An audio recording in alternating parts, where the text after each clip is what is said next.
I step into the night, now never made sense to me. Why some crave the limelight, it makes me wonder how I'm supposed to be. Could it be wrong to kick back and just right?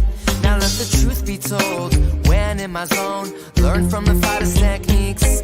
Now let the truth be sold to you, eyes on the goal, but you're moving too quick, don't speak, just listen. No doubt gonna lay my claim, you put in work and just wait, and let it all unfold, straight from the soul, now I stick to my goal always.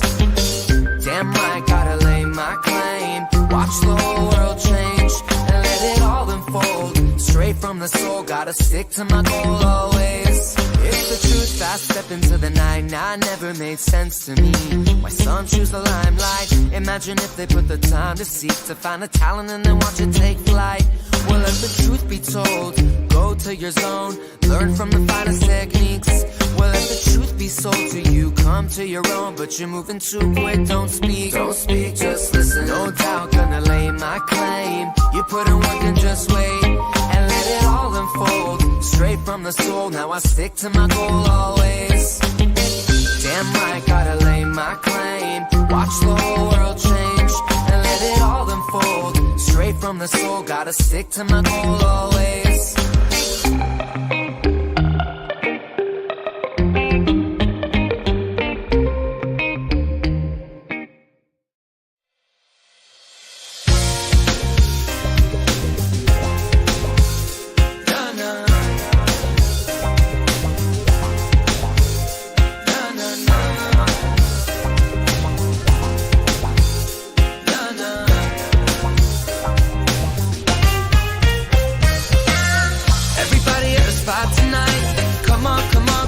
Come on, vibe with us, little something at a spot tonight. Come on, get hype with us. Ain't no need to fight. Get up, wake up, get down to this sound. We gonna light the night. Tell me who is high in life. Everywhere I seek, things speak to me. Things speak to me, please sing to me. Set up, break down till I'm weak. Each week we reach a new peak, and I wonder when it all might stop. Cause until then I'll give it all I got in harmony. Get back up, you're my remedy. Time to do it again. Everybody at a spot tonight. Come on, vibe with us. Little something at a spot tonight. Come on, get hype with us. Ain't no need to fight. Get up, wake up, get down to this sound. We gonna light the night. Tell me who is high in life.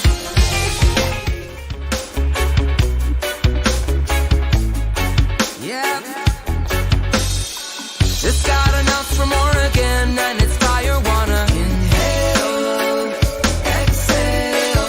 Yeah, California, Washington keeps it blazing. Inhale, exhale. Just got some chronic at my spot and I'm ready, wanna inhale, exhale. Yeah, Colorado, well stocks keeps me medicated. Inhale, exhale. I'll be the first one to say, yeah, light it up, I'll be the first one to fade. And spark it up, we're elevated. Nah, I can't complain. It keeps me humble, makes me appreciate. Sweet Mary Jane, you pick me up, you make me feel no pain. And when in doubt, inspire me to get out. Sing with my heart, I'll take a draw to calm down. Don't have to tell you, we don't have to give a reason. We elevate at any time or any season. It keeps me going, never feel like I'm defeated. Gives me that feeling I can always count on. I'll take the best of what's around, it don't matter, wanna inhale, exhale. Yes, outside, keep it up, keep it blazing. Inhale, exhale. Just got some endo at my spot and it's fire, wanna inhale, exhale. And in the islands, well, stocks keeps me medicated. Inhale, exhale. You ready, Jerry? I'm ready. Just want to make sure you're ready, brother. Show me the money. Oh, you didn't know? Every day I'm hustling, every day I'm hustling, every day I'm hustling. Put my shoes on, you wouldn't last a mile. Summertime, wintertime, I'm on the grind. Yeah, I got the ring, I'm the champ, I'm the genie of the lamp. This is the gift get it, so I just live by my hustle.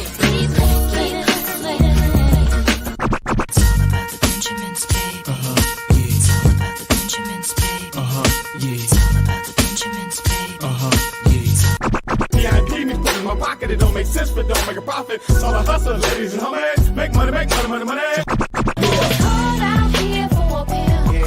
Really tryna get this money for the real. I want to find a thing to save my life, so I hustle. It ain't over for me, no, it ain't over for me. Here comes the money. Here we go. Money talk. Here comes the money. Show me the money! Okay, let's go smoke that joint.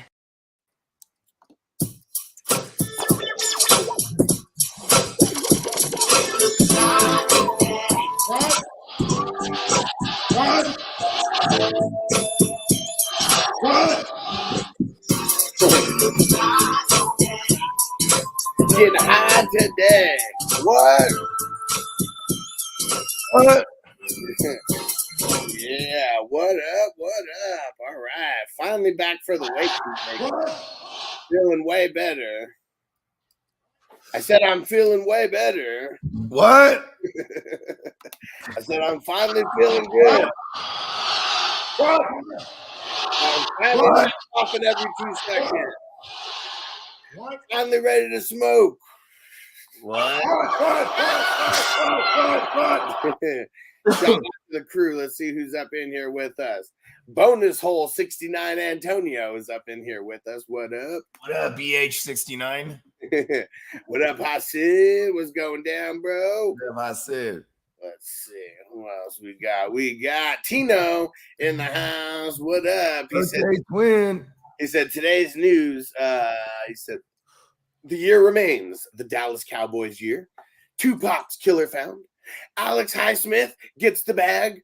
Vikings back to the moss colors. And all this morning on the 420 Fantasy Hustler Crew Network.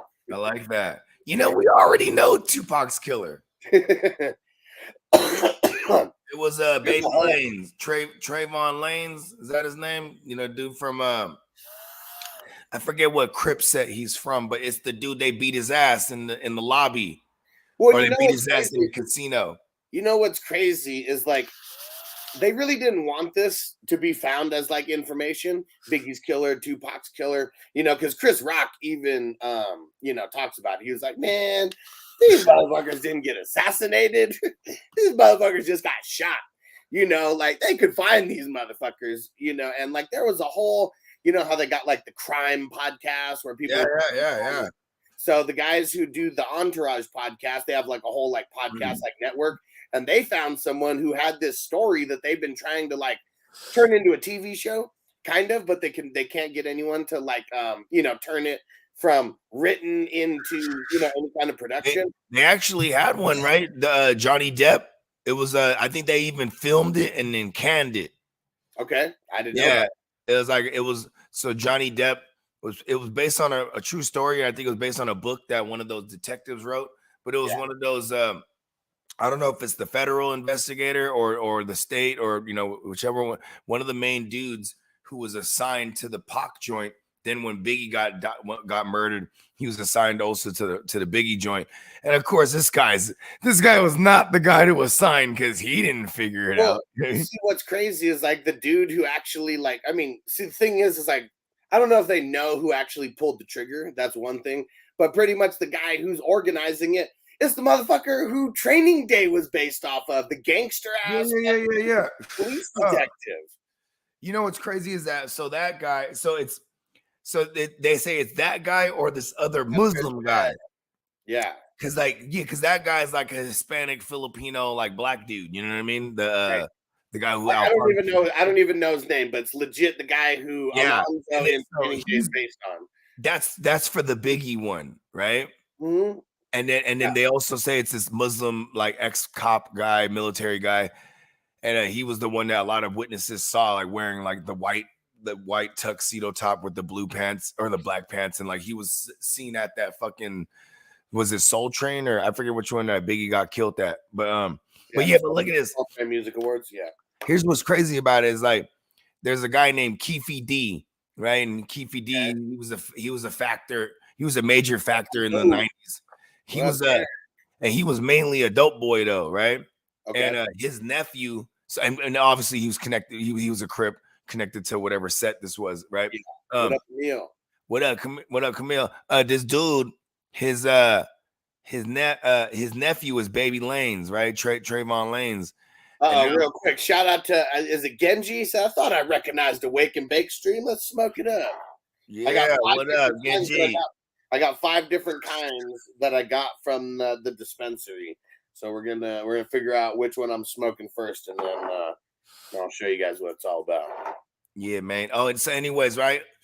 They this dude comes out with a book, and he also cooperated at one point because of some other shit, like not that had anything to do with the Tupac thing. But this guy Keefe D, so he's on record now for admitting being one of the people in the car that was firing at Tupac's vehicle. Right. And he points his cousin out, his nephew out as the shooter. Obviously, this dude's dead already. He died. I think this dude died like a couple months after the shooting of Pac. Okay. And the irony is that his nephew actually died seeing somebody that owes Keefe D money. He saw him at this burger joint or a car wash, and he fronted on the dudes, "Hey, yo, you owe my cousin money," and then they got into a shootout. Yeah. So that's how he got killed. But then it's crazy because for the longest time they don't know who it is. But then now you got all these fools that are getting older and they're just coming out just ratting now. You know what I mean? Well, I mean, it's also one of these things. It's not a conspiracy necessarily, but it's also like, what's the reason why cops aren't going out there and they don't look for like the murders of drug dealers, right? Like, I mean, they don't give a shit about that. Same thing with almost any black person like out there, especially a guy like Tupac and Biggie, who like, if you were any kind of like white conservative, like you fucking hated what they stood for because they're getting way too many people like rallying behind them. Well, I mean, especially someone like Tupac, because Tupac was actually a revolutionary. You know what I mean? Black Panther background. You know what I mean? Like he was, by the age of 19, he was already speaking at those rallies and shit. Like, you know what I mean? It's kind of crazy because there's a lot of people that were around Pac that say like soon as he did the movie Juice, he like became Bishop. You know what I mean? Yeah. Before that, he was a young.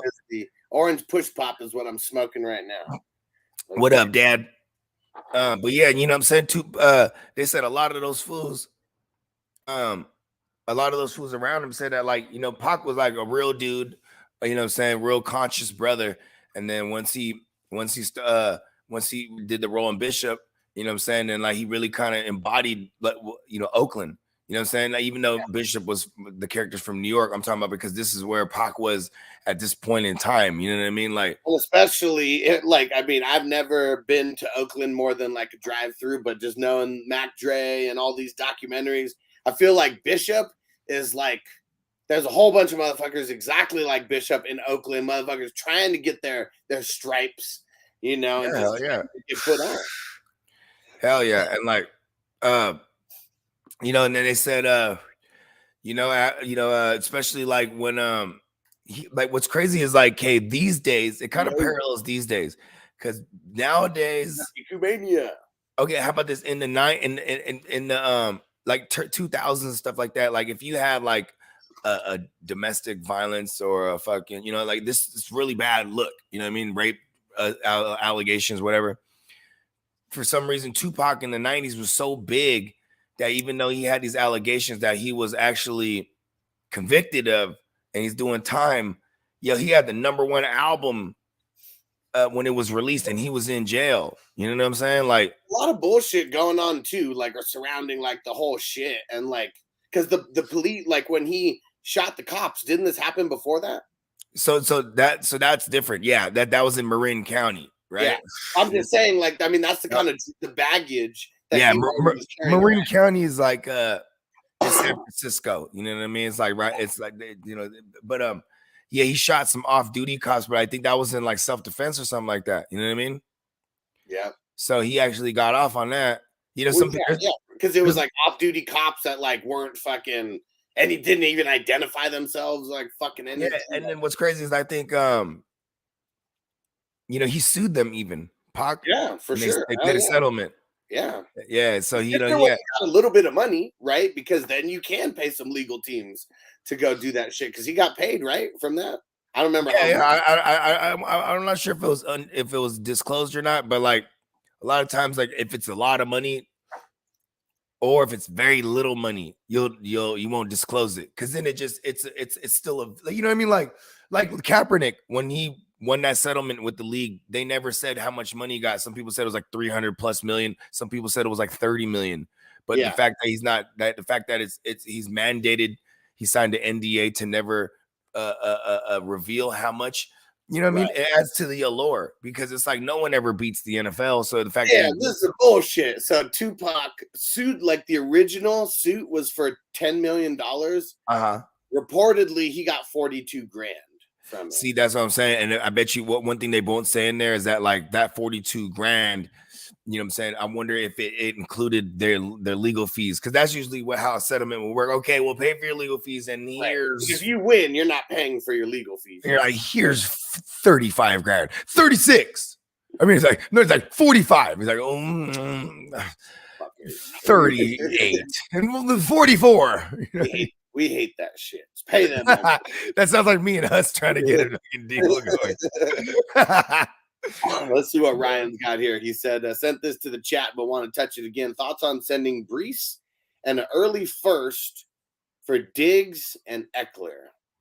If you're trying to win now, but I mean, if you have an early first, like, how do you know you have an early first? Is that your first? Does that mean your team is bad that you think it's going to be a high first? Or like, do you have someone else's first and their team shitty? He said it in quotes. He said, kids pick I have is in full rebuild. So okay. I'm assuming it's not there hit. You go. If you're trying to win now, I'm not mad at that. I think Brees kind of sits around this year. I don't think Brees is going to live up to the draft capital for this year, but beyond this year, that's a different story. But yeah, I mean, Eckler, this is just a this year thing. They're going to run his ass into the ground, is what I feel. Maybe he starts, throwing a fit about getting more fucking work in the pass game because I think he has to get a certain amount of like targets and receptions, like compared to like attempts to even like get anywhere near in that, getting paid like a wide receiver, kind of convo. But yeah, that's definitely a win now move. If you're in contention, assuming you have your first pick, like as well, because I'd almost do it like keep this first pick. Yeah, I'll get rid of your first pick if yours isn't going to be as low as that one. And then I might even, if I want it that bad, I might even be like, here's my first and my third. You know what I mean? Like, whoever has Diggs and Eckler has to be right now. Yeah, because you know what I'm saying. There is a world where like Eckler's like, he's he's not a full load carrying motherfucker after this year, even. You know what I mean? Like, I already feel like this year he's not going to be that compared to years prior, just because it's Kellen Moore now, and then how he runs a multi-back system. You know what I'm saying? Yeah, Diggs is still the number one. He's still the number one for Allen, and like, I mean, with Kincaid and whatever other attempt of putting weapons around Allen, that's also going to help Diggs. You know what I mean? Yeah, for sure. I mean, it's going to be hard. I think we're all chasing that first year with Diggs there. I mean, how many? So 20. He did good his second year there. He did his first and second year. Yeah, but they got no weaponry like over there. Like, I mean, I love Diggs and everything. It works twofold though, correct? Right? No weapon means like he can get all of it or he can get shut down because it's like and he gets all of that in back-to-back games. Yeah. And that's the shit that we hate. Like, you gotta keep starting him. I almost want to sell Diggs after this conversation. We love the 30% target market share, like that's just titties. But man, when like everybody knows that you're getting the ball damn near on every single play, and he starts getting like triple teamed, pretty much like that just makes it way harder for him to do his job. I mean, speaking of titties, I'm at the 112 spot in the Back to the Future, and I wish wishing for seconds. I mean, I kind of wish I could go back to the past, change my picks. I took Kelsey, and I sat there like, I take Chase and like hope the QB thing like works out for me. But I'm like, man, I'm just gonna take Watson. But like, Because then I was like, man, maybe I should. You know what I mean? Like, I don't know. It's a tough spot there, right? And even though I love that spot, it's just I have options. You know what I mean? Give us the context again, because I'm a little unclear about what happened. So I'm just at the 12 spot, and I'm, you know what I mean? Like, and startup, or what are you talking about? This is the Back to the Future. Okay, the best part. Yeah. I missed that part. Okay. Yeah, so you know what I mean? It's mad QBs, and then like Jefferson. I think you took Jefferson, and then someone I had to diversify a little bit, so I took Jefferson. I had to pass on T-Law to be able to get him, which I don't necessarily like. But I feel like in all these best balls, I have more T-Law than anything because for whatever reason he's been falling. And what's crazy is like I looked at everybody that took a QB and who did it, and I was like, there's a good chance Watson doesn't. I mean, like Watson's the guy that like, you know, you or the CMC guy is like, fuck yeah, you know what I mean? And I'm like, man. And then I gotta hope I need like the first 8 people that took QBs aren't gonna take the Danny Dumbass and the Jared Goff and the Russell Wilson. You would not be getting Watson with like any kind of 3rd round pick. He just doesn't. No. I'm saying, but I know that, but I'm talking about the other QBs though, like the Danny Dumbass and the fucking Russell Wilson and all those guys, like that whole crop. Yeah, you know, Jared Goffel, like all those fools are gonna be gone. Yeah, you know what I mean. So see, like that remains to be seen because every draft is different. Like that's what's crazy. And like I've seen drafts where we've had 10 like QBs drafted in the 1st round, but then there's only like 1 or 2, you know, drafted in the 2nd round. Everyone's going skill crazy. That's what's cool about these best ball divisions. We kind of have no idea how it's going to play out. Everyone's a little bit different. I mean, I'm not gonna lie to you. I have the power to travel through time, so I've actually seen this play out like a bazillion times, and I just can't tell you guys too much about it. I don't, you can't know too much about the future. Man, and what do you think about this new division that we're going to have, the X-Men, now that we're going to have Clock and Gemmo? Yeah, I'm in there. Yeah. Did you send it to me already? Spencer, Peacock. Yeah, I shot you the link. I'll shoot it to you again, probably. Okay. Moved up the text messages now, but. For sure. Yeah, Clock and Gemmo are super excited about that. Like, because it was funny. Gemmo was like, he was like, what? He's like, is Bogey in any of these? I was like, nah, he curves them. But I was like, if there's a reason for him to get in, like he'll get in. So yeah, like don't worry about that. And then as soon as like I tell Clock, he was like, fuck yeah. And he was like, man, he was like, Bogart's in, right? And I was like, well, yeah, like I figured that was a given if you and Gemmo were in. Oh, yeah, I mean, X-Men, I was already going to be in, like when you were saying the X-Men division yesterday, I was like, wow. It's like, I'm in 10 right now. I'm like, I told myself I want to be in 10. But then I was like, well, 11 is my favorite number. So, but then I was also like trying to save 11 for 69. But I'm like, okay, well, I guess I'll be in 12. Yeah. All right, let me see. Because what does X-Men make us? 60, 59? 56. 56. All right, let's see. So we got Spencer the Guru. We got Peacock. It's crazy, man. My little girl's in 5th grade. My second oldest. So Dennis and Crispy said they want into the X-Men, so we'll get you in there. So there's 1 spot left. So I'll leave that up to you, Bogey, if you want to hit up JD and or Kev to see if they want to. If one of them wants to get in. Gemmo did ask if any of the Hard to Start guys were going to join, and I said I'm not sure. Bogey's going to have to ask them. They're not really in draft mode yet. No, they hella in draft mode. They've been doing mocks around the clock. I don't know about like real. That's what I mean. Mocks versus actually like getting into paid, drafts though. All right, let's see. And all right, and then Zukru said he'll take it if no one takes it. Well, so I know we'll be able to get this thing going. You feel me? You'll be next on, unless you think JD or Kev won't want it, one of the two, and then we can. I don't know. I don't really assume things unless like I have like a solid basis to go on. I just haven't asked them, so I'm right. I mean, I don't see why not, but you know what I mean.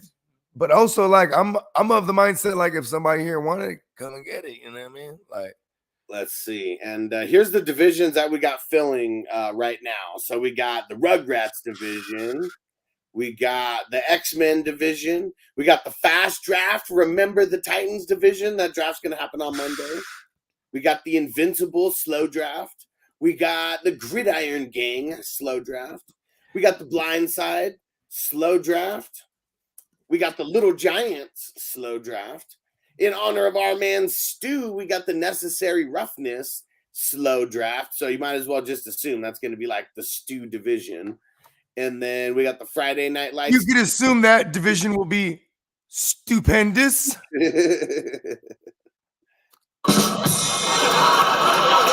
Oh, yeah. And Marco said, Bogey, you been to the future? That's how I knew you was from it. You know what I mean? But he is definitely from the future. What up, big All the kids wear the pockets inside out in the future. Big Draft Energy in the house. What up, homie? Top of the morning, Big Draft Energy.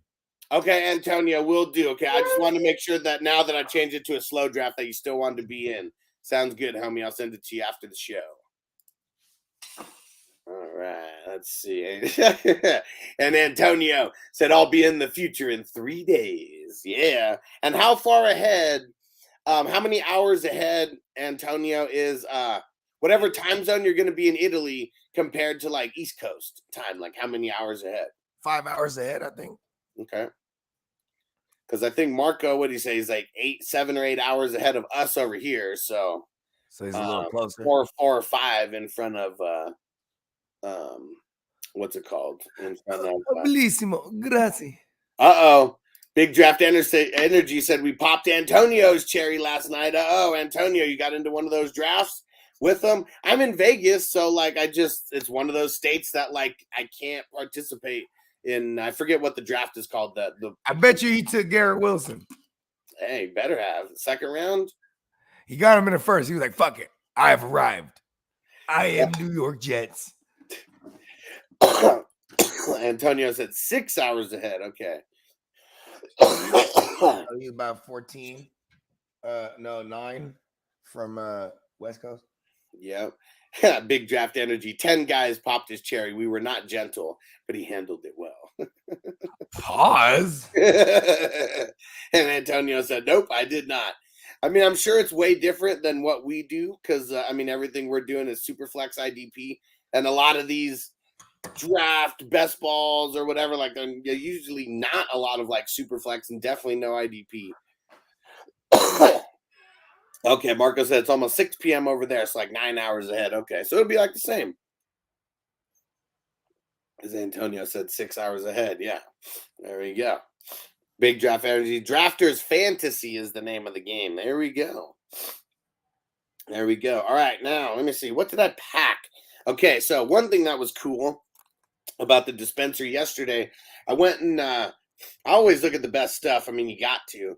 And one of these brands, Virtue, which I tried their J1 last time, and I was super interested. They had like a few flavors that I hadn't tried yet that looked like really good. And it said if you buy an eighth of any Virtue strain, that you get a free gram. And I totally forgot. Like when I went up to the counter, I remembered right before I left. And the guy was like, man, you are right. Let me go get that for you. And so I didn't know if it was just like you buy anything more than an eighth and you get a gram. But it's pretty much like for every eighth you buy, you get a gram. So I ended up getting, almost a whole extra eighth just because I bought 3 eighths of the Virtue yesterday. And that's what we're going to smoke. We're going to smoke the stuff that we got for free with that. And the Fig Bar is the strain here. I once said, verse 2, living life is my virtue. So don't be trying throwing mines, I'll hurt you. But what I say, hit the tree, it say, inhale, hold it till my face turn blue. Till the damn worm food. I just wanted to get to the worm food part. That's like way better than saying till the day I'm dead, till the day I'm gone. Big Draft Energy. I'll shoot you. I'll let you. Well, I already said the divisions that we got filling up. I'll let you know which ones we got filling up that you want to hop into. Fast draft and slow draft options. So if you want to hop on the fast draft with us, that's going to happen next Monday. I mean, you can come on live if you want to, all that shit. And yeah, it's fun, but it's definitely going to be different because he said no Superflex or IDP for sure. So that's going to be different for anyone who hasn't really practiced. You know, I really dig his energy, bro. Big draft energy, because he comes through and he's like promoting his stuff, but he's at the same time not bashing ours. Because most people, they do that. They take that wrong approach. You know what I mean? They go, IDP, super, you know what I mean? Like, you know, versus like he's over here like, oh, I want to get down. You know what I mean? Listen to Zach. If it ain't IDP, then why play? I like it. That's what I'm saying, though, man. Give Zach a ding. Big draft energy. It is going to be this Monday, and we start around like 5 West Coast time. So that's 8 Eastern, 7 Central. I forget what area of the country you're in. Yeah, and Derek, where you said, from? Derek said, how was that Jardine dispensary? So I didn't get anything there. I was actually kind of disappointed. Oh, that's when you just went like peep game, right? You just went and got some content because that shit was kind of whack.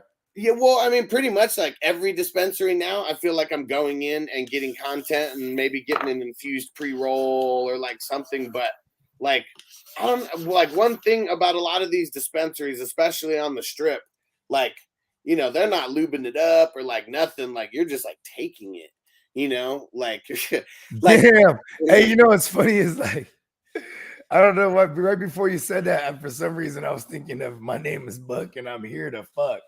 I watched that movie a couple days ago. Right, and then you know, yeah, it's like you walk in there like not even hitting you with no lube. And seeing that, hear my thoughts. Like it's just hella expensive. Like, you know, like that's why I really love Planet 13. Like it may be the one who like, you know, that everyone thinks might be the most expensive on the strip because it kind of is. I mean, everything that I get is $75 an eighth, you know, but like as long as you're like a local, like I get 4 eighths for $120. It ended up being like a little less than 150, like it was like 140 something after the bullshit tax or whatever. But at least we're getting like the high quality, you know, tree. Like when I went into Jardine, it was like they have deals, but like 0 deals on anything that's like the top shelf, like strains. Oh, you want a discount on this? Oh, no. This is our best. That's why I respect Planet 13, because nobody gives discounts on their best, but they have the 120 half-ounce deal for every single strain in there. And like even that is dope. What's it? Their sister company, Medizin, they have a bunch of deals, you know, also that are better than that 120. You know, like they have the Medizin cartel. They have a half ounce for like 55. What? And they have a half ounce for 80 and a half ounce for 90. But none of it is the top shit, like the top stuff.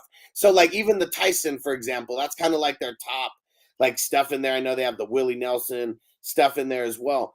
All of those, it's $40 in there compared to in Planet 13, what, 75? Okay, for just like anybody walking in. It's basically going to an outlet, right? Yeah, but the thing is like Planet 13, they have the 4 for 120 deal on the best of the best stuff that they have in there. The best of the best of the best, sir, with honors. Medizin, they don't have that deal, so you could get those for $40 each.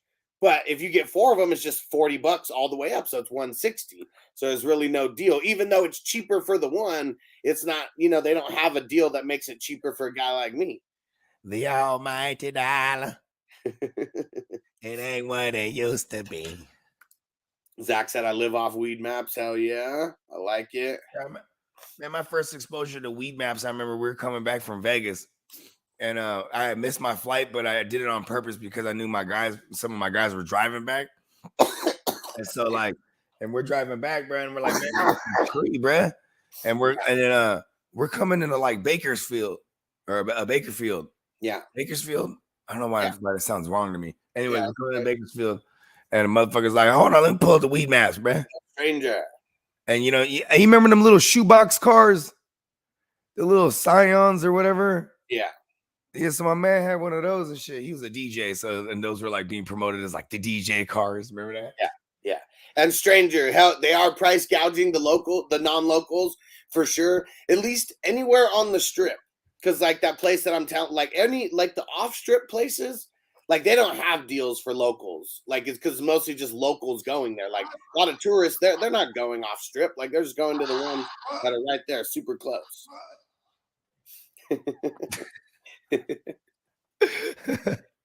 And Yakumania said, respect goes a long way. IDP all the way. Hell yeah. Hell yeah.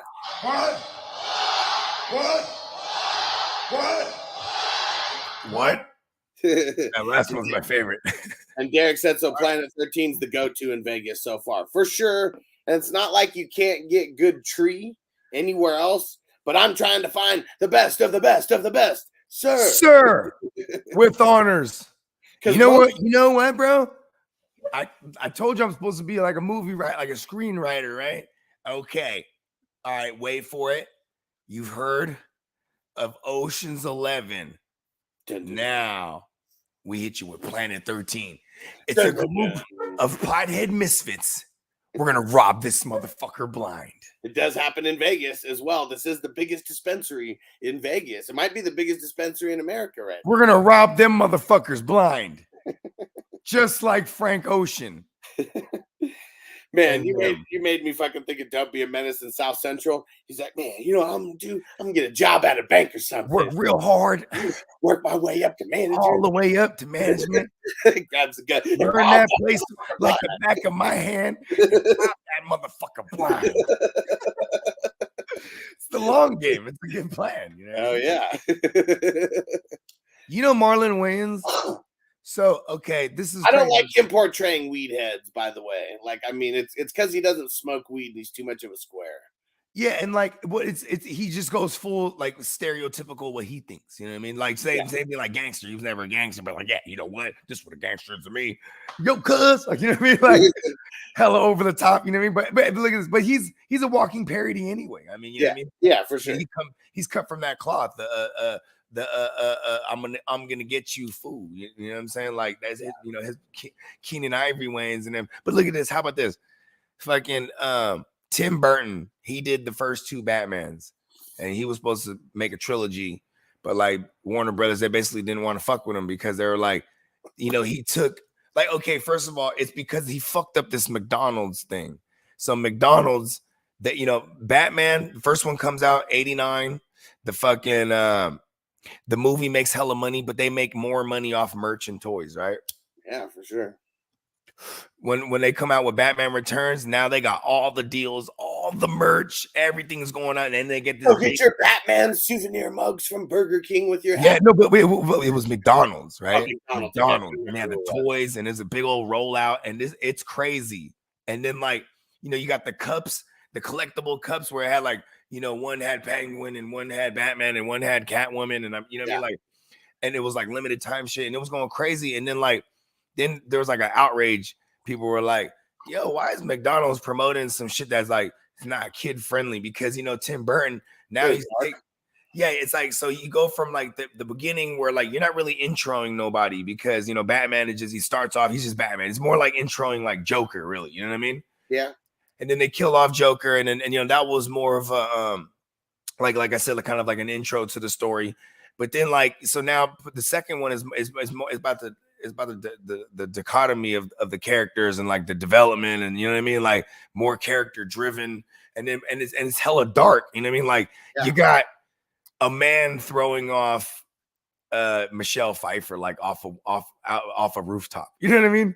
Well, yeah, and remember, like even before that happened, it was like the Ice Princess or whatever the hell's like hanging from the rafters or whatever. Yep. Fucking you know, the penguin bites the dude's nose off. You know what I mean? Oh like, man, yeah. It could be worse. My nose could be gushing blood. Yeah. And you know, it's really dark.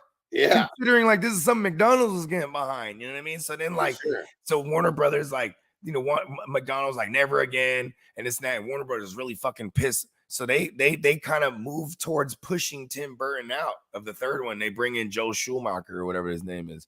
And he kind of makes it like campy because they want to bring back this kids thing. You know what I'm saying? So instead of like focus on making a good movie, they're like, let's just make it like neon and fucking colorful. And, you know, like Batman's dark.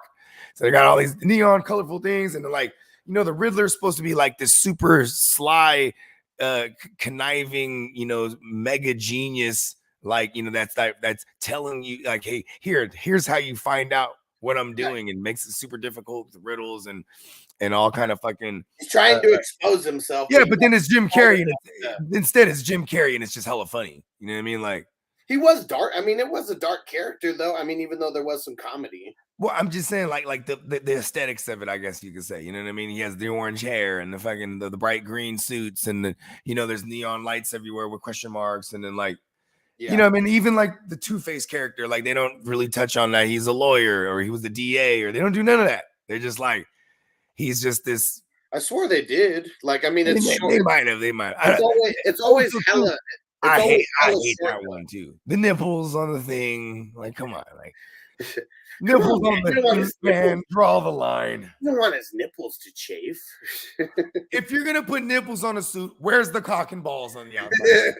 I mean, make it analytically correct. Then, you know what I mean. I want a full body suit that looks like I'm naked. You know what I mean? It's crazy because like Val Kilmer, I mean, he openly spoke about the experience, and it was like the dream of a lifetime, he said, to like play Batman, like before like everything happens. And then he was like, and then it's like I'm wearing the suit and I can't even hear anybody on set. Like he's like, I legit cannot hear what Nicole Kidman is saying, like right in front of my face. Like he was like, it's crazy too, is like the cape and cowl. The cape and cowl design was always one piece. Yeah. So like you couldn't. Why didn't they make it to where it was more like friendly for the actor who's actually playing it?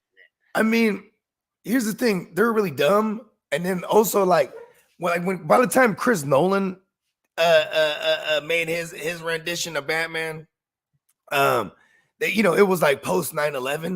You know what I'm saying? Like I think this movie came out 2008, something like that. The first one came out 2005. You're talking about the Batman Begins, yeah. The Chris Nolan. The Dark Knight was like 2008, 9. Yeah, right now. So like, you know, the post 9/11 where now he's the angle is it's not a superhero, it's a vigilante. It's not a super villain, it's a terrorist. You know what I mean? Like, so like they try to make it more real. You know what I mean? Like, I didn't like any of those except the Dark Knight. I love them all because I'm at fault. You're a Batman geek. Yeah, but see, because they finally did it right to me. Like, you know, like as far as like they didn't see, only the newer Batman took on the noir. Am I saying that right? The noir style. Yeah, which one's the new one? Like that's the one the one with Robert Pattinson, I think is that his name. You know, the fucking Twilight kid. When did it came out, I think 21. Oh, okay, 21 December-ish. Okay. Yeah, and see, I never saw that 2020 December, maybe. I never saw any of the ones past that the third one where they're going through the football field and all that crazy. Yeah. Dark Knight Rises. So this one is crazy because, you know, they've seen that one too. Like, you know, they make it more like a terrorist organization, like you know, now like a worldwide terrorist organization, like, you know, taking over the city. Like, you know, they try to make it real. You know what I mean? Like, or as real as possible. Like, and Derek, I already know about this. They don't care about medical cards out here, so you won't get a discount because of having it, because it's recreational. Yeah, and medical cards are per states, though. And medical cards are per state. But you're a veteran, and like literally everywhere has vet discounts like that. Yeah. You know, that's a standard in almost any practice, including the cannabis. Hey, bro, you gotta walk up in there though, like in about face though. You gotta just. You know what I mean? Yeah, do all that. I'm here for the best of the best of the best. We need the best of the best of the best. Weed with honors, sir. So yeah, if you're a vet, I mean that's always something. But yeah, and see, and maybe we'll plan like a Planet 13 trip. But really, like, I mean, because I could. You gotta get these field trips signed and these field permission slips, all that, man. It's a hassle, man. Well, because it's one of those things to where, like, I mean, I could get it like way cheaper for you guys. Like, even if I've never back in the days they had maxes. Do they have maxes these days? Yeah, so it's an ounce. So like the first, like when I found out about these deals, I was like, oh shit, okay, let me get an ounce then. And but then I couldn't get a gram of wax because it would have been more than 28 grams. And so like they were like, well, what do you want? Like, because you have to get 4/8 to get the deal, or else it's like, you know, like, or else it's just 25% off per eighth. And Right. which is okay if you're just buying one.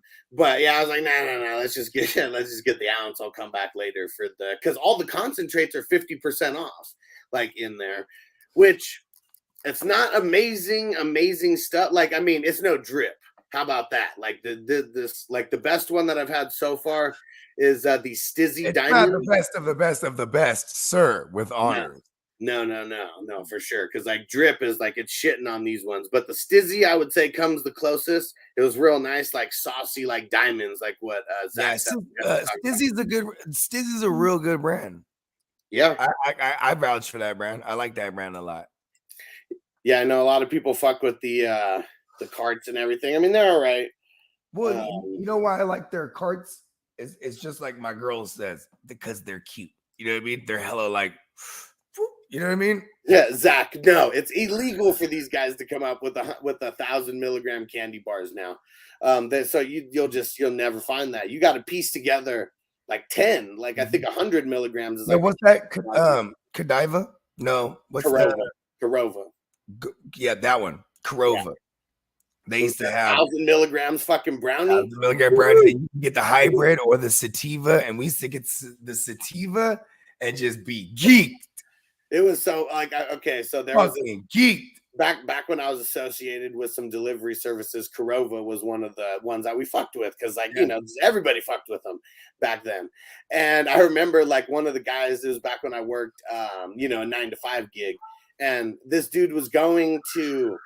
I've been going to Italy now that I think about it. He was going somewhere out of the country. Forget about it. And he was like, man, I need some kind of edible. And he was like, I want to be able to have an edible that I can like take tiny little pieces off of and like it last me because it's like that strong. And he said, like, he comes back from his trip and I was like, man, how did it work out? He was like, I didn't even take it with me. He was like, why? And he was like, man, I took a little piece of that before I left. Like days before I left, he was like, I was tripping the fuck out. He was like, man, this is like some real drugs.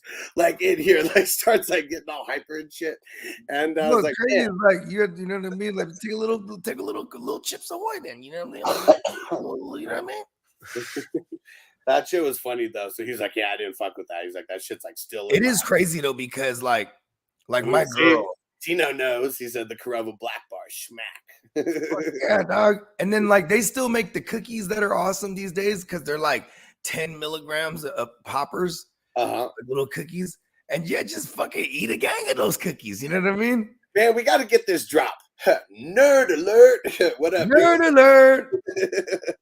Because every time I see Nerd Alert's handle, it makes me think Austin. of what up, Nerd Alert? He said, honestly, it's not mine, baby. He said, I'm smoking one now live from Boston. Let's get it. All right. Austin?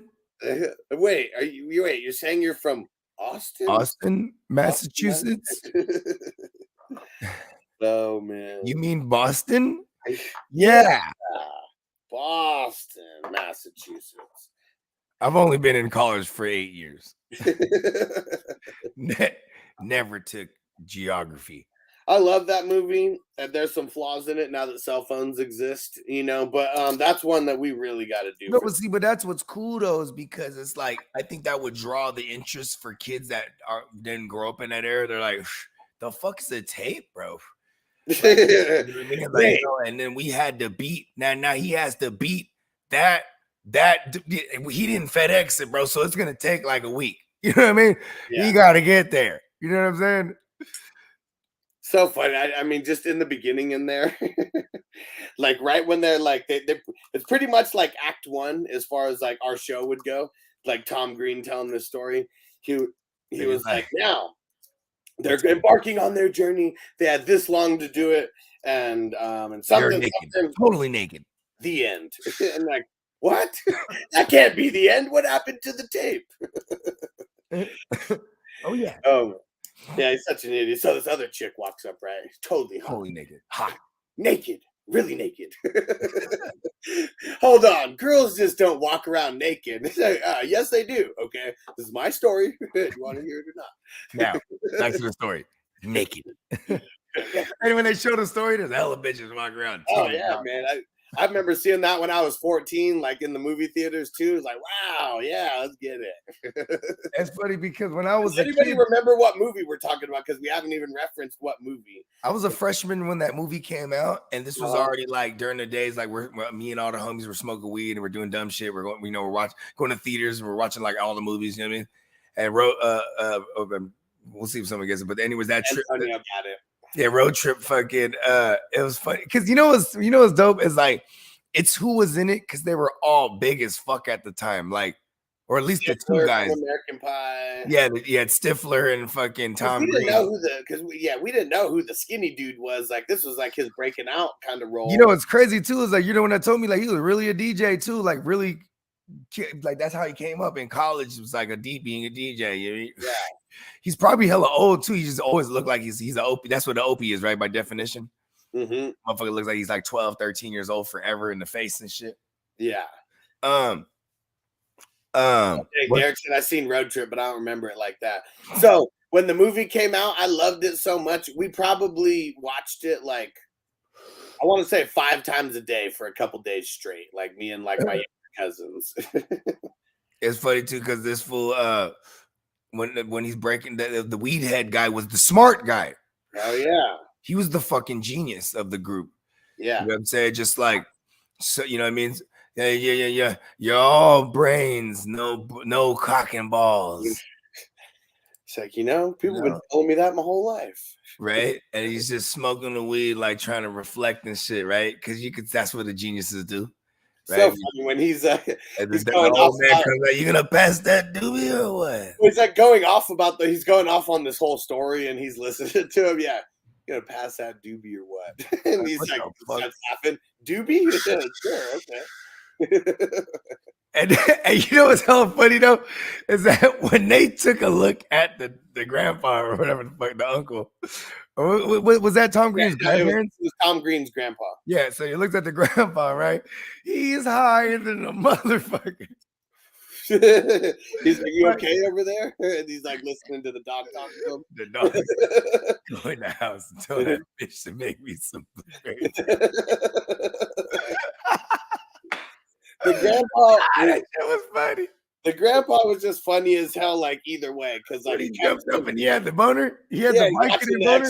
Watching the exercise video, and it's like, honey, you're boner. He's like, what do you want me to do with it? Chop it off?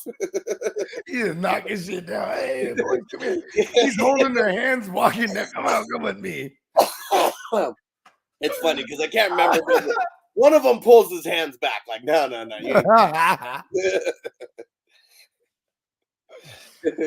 Oh shit! That movie's fucking classic, and man, the scene that's like, it's the best and the worst at the exact same time. Which one do you think? If I gotta classify it as the best scene and the worst scene at the exact same time,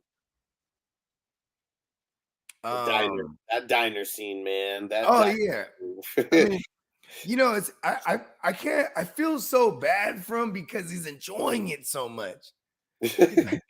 First of all, he's just like he's hella timid as fuck, and he's just asking, and he's getting the finally decided to stand up. No worries. I got this. And it just fucking his shut. No, Frosty. And then when he throws it in his ass crack. Yeah. One in the ass crack, one up there by the cock and balls. He's walking him. Yeah, it'll be right out. Cutting shit. Farts right in front of him. Pardon me. Damn, bro. He's laughing like right when he. Oh man! Then he puts it on the plate. It doesn't look the same at all, man. No, it looks all fucked up, all disfigured. It doesn't look like French toast. That's good. But it's not even like that. It's like he's smiling and getting like it's the biggest smile on his face. It's good. He's so fucking. He's so happy. So Oh man. And Crispy said, when do you change to 4-hour clocks? Usually somewhere towards the middle end of the second round.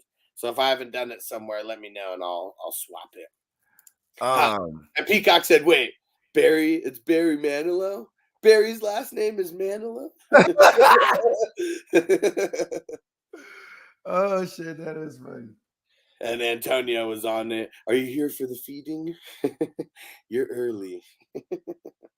It's gonna be a bloodbath. Oh man. And Dennis said he's happy as fuck with them huge panties. He's like, yeah, he's like, come on. I pointed her. Come on, Kyle. We want details. And he pulls out the big ass sheet, the big ass bed sheet. He's like, what the fuck is that? Did you kill a cheetah? You killed an animal? It's like, what? These are underwear, dude. She gave them to me. And he smells them. A pointer. Now the best is when they're like, we're testing for semen. We believe your son was it got into an accident. Hey, that comedian's hella funny. Man, he was like, oh, he's not a comedian, but that dude, he was the same dude. Remember, he was in Fresh Prince. Yeah, that dude was funny as fuck, man. He was like, from the looks of it, looks like someone was raped and murdered here last night. He's like, what the fuck gives you that idea? Like, just a feeling. Fucking asshole.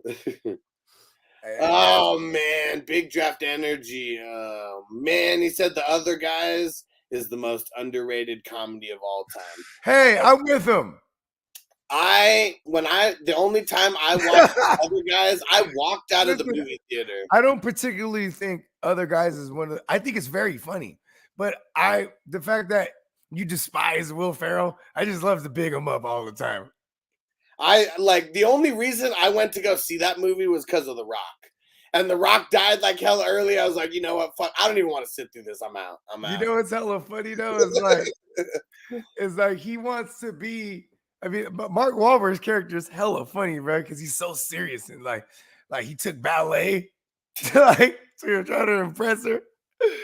And then when he was like, when in the end, when he's like, yeah, man, I actually like where I'm at. I like my beat. The street hums to me, and it shows him he's like doing his little ballet shit. That shit is stupid, bro. And then what's her name's hot, even though her face is really intense. What's her name? Eva Longoria? Yeah, she's hot, but but her face is really intense. Do you feel me on that? Yeah. I feel like if I was negotiating terms of sexual activity, she'd be like a hard bargain. She'd you know what I mean? Everybody, so yeah, I want some filet. She's like, no. She has one of those faces. Not gonna give me fellatio, is she? Yeah. I mean, she has one of those intense faces. That's why whenever fuck, she's like, I want to fuck you wide-eyed and not blink for hours. When they were sending the mom back and forth to send the messages. Oh man. All right, real quick. Oh, that movie's stupid. It's funny, I could tell you if you stopped watching it after The Rock and Sam Jackson they just took the big dirt nap. Yep, fuck that movie. Aim for the bushes right there. Man, I didn't go pay for them to be cameos in the movie. Oh, didn't they play the Creed song? Oh, they jump off the what was that one song? I can't remember the words of the song, but it was funny. Great. Oh, that shit was funny as a motherfucker. And okay, two things that I want to remind people about. One, the box break going down tonight. There's a handful of teams left, maybe 15 teams left, about half. $10 a team. Let me know which ones you want to get into. We're doing the Panini Playbook Mega Box. The Mega Box. We're doing that.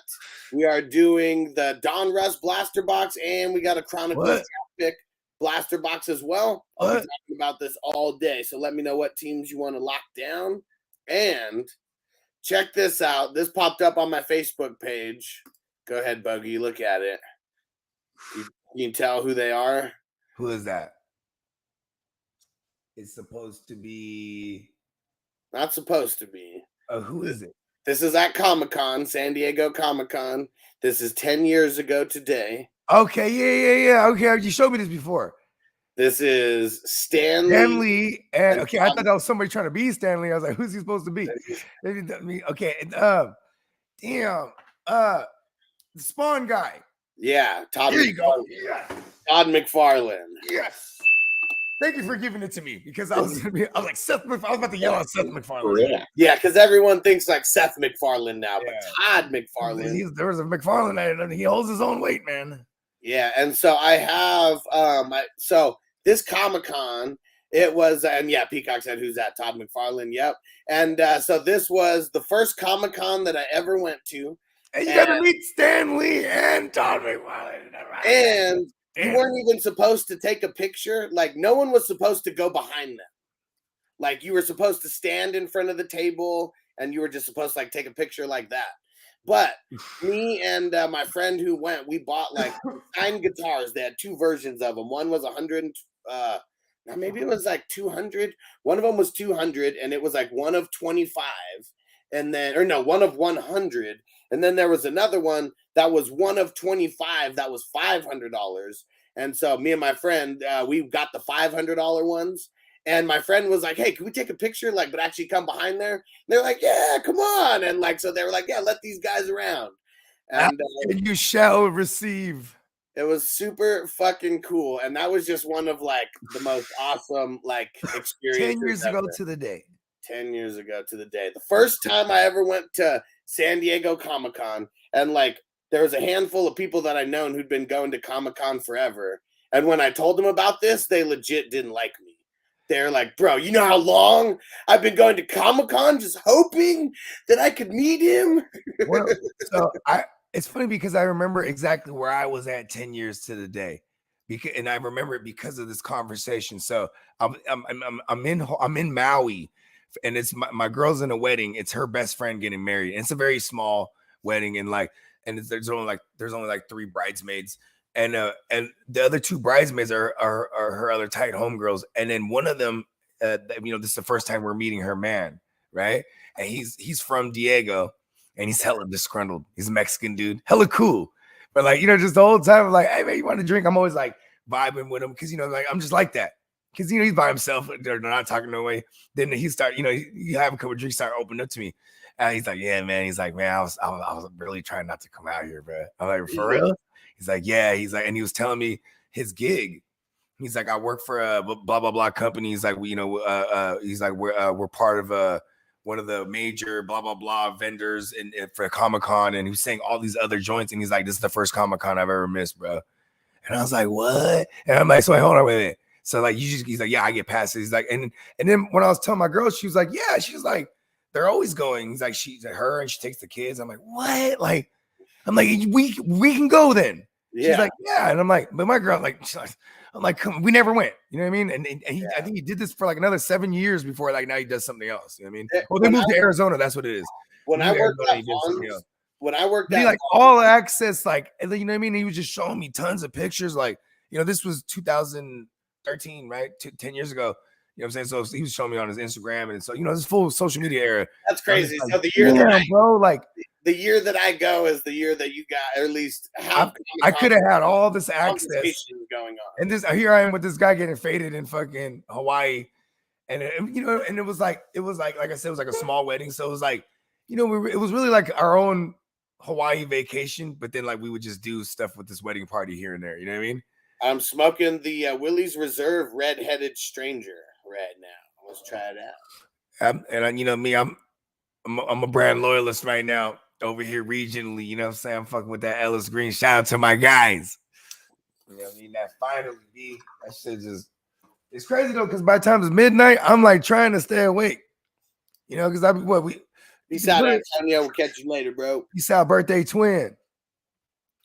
Yeah, Comic-Con is super, super fun. I mean, that time it was okay. Would you go? We actually live downtown, and that's what's crazy because like people are legit coming from around the world, and I live like 10 blocks away, or like maybe a little more, but you know what I mean. I'm living yeah. gas lamp district, you know, at this time. Everyone else, you got to figure out hotel accommodations. You got to figure out how to get down there because Uber, I mean, it's 2000. They only take you, but see, even nowadays, Uber, when there's events like that, even games, everything's closed off. Like, yeah, no, they only take you. Yeah, they only take you to the barriers. It's crazy because, like, okay, you know how, like if you've ever, I mean, I don't know if you went to like San Fran when like the Super Bowl was like going down, but it's like companies and it was in Santa Clara, but yeah, company. Well, you know what I mean. You know, I didn't get to go. You know, my sister actually went. It has to be. So I know that this is going to be like this in Vegas. It's going to be like this everywhere that huge conventions happen where like a part of the city almost gets shut down. Businesses that aren't open get rented out by other businesses and they come in and they go, how much you usually make in a month? You know what? We'll triple it. Like there was legit. They're about to remodel everything. Like they made like in downtown. I swear to God, there's places that there are not businesses. They are just like blank stores all year, and then they're open for Comic-Con under some random. That's where I got the Breaking Bad hat. They took over one of those stores, is like with their whole like hat. Like this is like a crazy designer like hat collection or hat designer. Fucking wild. I mean, them joints too. They be ending up like you know, those are the joints. Those stay closed all year except for like Halloween time, like September and October. You feel me? Yeah. Because they'll make it like a spirit store or some bullshit, right? Yeah. Yeah, they be having hell of those all the time. Hell yeah. What's it called? Okay, you're going to Comic-Con, right? Okay, yeah. Ready? All right. And first, okay, it's impossible to buy tickets from Comic-Con. Like that's okay. No, just hypothetically. Okay, you're going to Comic-Con, right? Yeah. Right? No, I was just gonna say full on white suit. Okay. Right. Skin head shaved bald. Right. No facial hair, nothing. Just full on white suit. The black button up underneath. Right. But unbuttoned on the top. You got the little fucking the red or black. What do they call that thing? The handkerchief thing. Yeah. Boom. Who are you? Kingpin? Yes. Yo, he's the only one that I can link to a white suit, so I had that. Yes, you gotta be the Kingpin. All right, I'm smoking on this Private Reserve by Virtue right now. So this one, when I was looking at, because I mean, even though, you know, I don't only go by THC percentage, I'm, you know, it's one of the first things you look at because like the biggest highlighted thing. This one was a 28%er, and but the limonene 9.34, and then the myrcene 6.14, and then the carafilene 4.31. So I mean, all of them really good. And yeah, let's smoke it up. I tried it last night, real tasty. Is it the English people that say "limey"? Yeah, limey bastard. Oh, I met two blokes from London last night at Planet 13. They're like, "You here for champs, bro?" And like, yep, I'll be there. Nice. Oh, that's right. And what is that, tomorrow? Might be starting today. I think it's today through. Oh shit, today's Wednesday. Today through Saturday. And it's funny, and because I always try to like spark up some conversations with random people there, you know, because like you never know who the fuck. Yeah, and you're a content creator, so you know what I mean. That's just like it's kind of part of the repertoire. You know what I mean? Because they started asking me, like what what I've tried here, what I look for, and they're like, "How do you decide in the end?" And I was like, I always ask the bud tenders to bring, like, I always give them like a list of like things I want to check out, and things that are in a glass jar versus like the Mylar baggie. I was like, those are always like, I'm a little bit more likely to get those because they keep the weed fresh even longer than the Mylar bags. And they, in their London accents, like, oh, that's real connoisseur shit. Connoisseur shit, bloke. The connoisseur, man. That's what like not everyone's smoking like us. So. You know what's so cool is that we had in my high school. I remember like there's two in particular I can remember because we always had exchange students, and there was one dude. His name was Lido, right? He was from Italy. And this kid, it was like just straight up, like the movie shit. You know what I mean? Like he's learning English. So like, a pretty lady. You know what I mean? Like he was like, but he ended up with us because we smoked weed. So he would always buy weed. And he had a camera, bro. And this is like 2000. I mean, I'm in high school, so it's like I was a sophomore. It's like 2001. So he had a handheld camcorder, but it's big. And the school provided to him because part of his thing is supposed to document like his semester in America. You know what I mean? Okay. And then it's up in the air whether he's gonna get extended or not. This keep that in mind, right? So, anyways, and he would kick it with us, bro. And, I'm talking about and he kicked it with everybody. Everybody knew Lito. He would be with the jocks because he played soccer, and then he would be with the fucking with all the weed heads and us. And he used to freestyle and shit. You know what I mein? Yeah. And this dude was hella funny, right? And it was fucked up because they're the teacher. I mean, I guess got a hold of his camera, but it got a hold of the wrong tape. And it was just footage of all the shit, all the fuck shit he was doing. You know what I mean? Well, we were all over that tape. Hell of us got in trouble for that shit. But you know what I'm saying? But it was just, it was crazy. And then so we come back from the Christmas vacation and Lito's gone and we're all being questioned about all this footage. Yeah. Because it's throwing open house parties and fucking, you know what I mean? And Lito's doing keg stands and fucking. He can't be recording everything, right? I mean, it's different. But it's kind of funny though, because that was back then, though. You know what I mean? Because for us, you're not recording it on a phone in the cloud. No, and he's Lito, the exchange student. So it's like, oh yeah, everyone knows he has the camera on him. You know what I mean? Yeah. But it's like you're not tripping off of Lito because he can't get caught with this shit. He'll get sent out. He's I love America. You know what I mean? Fuck yeah, you do. Shit, motherfuckers get loaded. Check out the available teams for tonight's box break, peeps. I got it on the screen right now. And so Big Draft Energy. He's new to the chat, Buggy, so he hasn't heard all of your takes about the 49ers QBs. He asked. He said, since you're a 49ers fan, who do you think is going to be a starting QB? First of all, I want to say, love you, babe. Love you, babe. And my girl says Brock Purdy right before she walks in with Chick-fil-A breakfast. She's like, she pulls up Chick-fil-A breakfast. I'm like, oh, that's why I'm marrying you, babe. Anyways, I'm with my lady on that one because I've been consistent. It's the Brock. I mean, I was the guy going back all the way way back into time. You know what I'm saying? We're talking about we needed to move up and trade up in that draft and draft the QB, and that QB was going to be Lance, and all that shit happened verbatim. It was amazing because I felt like, wow, I called that shit. And boy, I couldn't have called it any better, can I? Right? But you know what I'm saying? And so enough with the Lance talk, but then here comes Brock, and because of the injuries, yeah, he gets in there, but he played well. And here's the thing is he got playoff wins under his belt. And when you talk about storylines, and he actually has games played under his belt. He has games played under his belt. And then even on base, even if you just want to base him against Lance, how about just throw Lance and Darnold together, right? Brock versus Lance and Darnold together. He has more playoff wins than him combined. He has more. He has the longest. He has a longer winning streak than them. You know what I'm saying? Sam Darnold, I don't think he's ever won 3 games in a row. You know what I mean? No, they were 5-0. Remember? You know what I'm saying? Oh, okay, there you go. But that might have been the beats that though. He beats that. You know what I mean? Yeah, for sure. Yeah, because he went 6. I think he went 8. He went 8 straight to the playoff game. I think it was. You know what I mean? Okay. I mean, it was 7 straight in the season, right? Or something. Oh yeah, and then he has the 2 playoff wins. Yeah. You know so and here's the thing: playoff wins that matters. And then for media, storylines matter. Trey Lance has a cool storyline. He could come back, prove the world wrong, former high draft capital, prove to everybody he's not a bust. But then you have an even cooler storyline.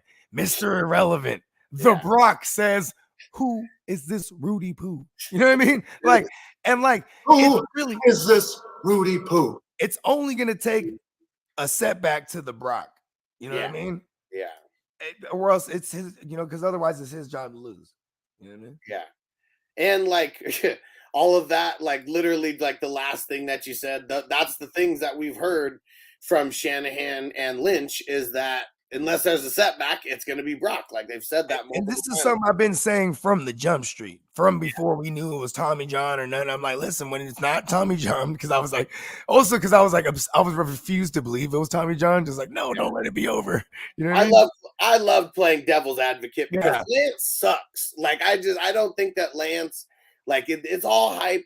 We haven't seen it on the field. He keeps getting hurt. We see like he's the starter last year. It's just given to him. He's never won like an actual QB competition, and then can't stay healthy. And the Brock comes in and just game manages that team to a bunch of victories. And Derek says the Brock. Crispy said, if I go to Comic-Con, I'm looking for Thelma. Love the nerdy girls. Oh man, I'm sure you will find her. I mean, that's the San Diego Comic-Con. I mean, that's the one where like nerds are coming from around the world. So like, there's just way more people, way more costumes, and like, man, people like it's crazy because like, people really deep dive. Like I remember this is 2013, and I swear it was like, I don't, or actually, no, I remember in 2017 or 18 is when I went to like my next Comic-Con. And I remember that there was someone, remember the dude in Jurassic World, the guy who's like the martini guy, just like running, with like the martini glasses. I refuse to watch. Actually, hold on. World, is that the one? That the third one? No, it's that was World. Fourth one. Oh, Jurassic, is that the Bradley, yeah, the first one. Oh, yeah, I didn't watch renditions. Yeah. What? I didn't watch that one. Oh, Did Spielberg do that one? You're tripping. You need to watch that one, not the second one or whatever, like the Jurassic. Because they did like a gang of them now. Yeah, Jurassic World. That's the one you need. It's another trilogy, right? Pretty sure. Yeah. Are the dinosaurs like shooting guns now or something? It's a whole. They evolved. No, it's an amusement. Do they have the opposable thumb now? It's just an amusement park in the new day and age, and they suppose. And it's opened up now to people finally. Yeah. Because remember, going all the way back to the first one, it was the failure to launch it. You know what I mean? Right, Like, yeah. So this one's actually launched. It's been open forever, and it's been open so long that people are getting bored of the dinosaurs, and they need to create new dinosaur species to spice it up. Wow. And do you want me to give you the spoiler alert? Yeah, of course. They make a T-Rex cross raptor. Whoa. So it's like a smaller T-Rex. A Velociraptor Rex. I forget what the hell they call it. Some crazy ass name. But pretty much that's the long Velociraptor Rex. And then the storyline is the kids that they're following. It's the niece and nephew of I think she's just like an executive who just one of the high executives, who's there. And yeah, just and it's them just, going amongst all the crazy shit that happens in a Jurassic World movie. Man, Tino, no, man. He said hot take, Jurassic World and Parks suck. No way, bro. Jurassic Park's fucking awesome. It's funny because like Jurassic Park, there's certain things that just don't stand the test of time to me visually. Like when they're looking at the brontosauruses and shit, and it's just like when they're looking at them in the distance, at least, you know what I mean? Like there's just so phony looking. You can tell it's like the stop clay, man. You know what I mean? But then you look at the T-Rex thing, it's like, wow, it's so fucking so good. In your face, right? With like the roar and the rain dropping, and you know what I mean, and like, and Peacock said Jurassic Park still holds up. Like as a whole, yeah, I can get what Bogard. Yeah, like I'm talking about like the one thing that I'm telling you is the visual, like some of the graphics that this shit fucked me up.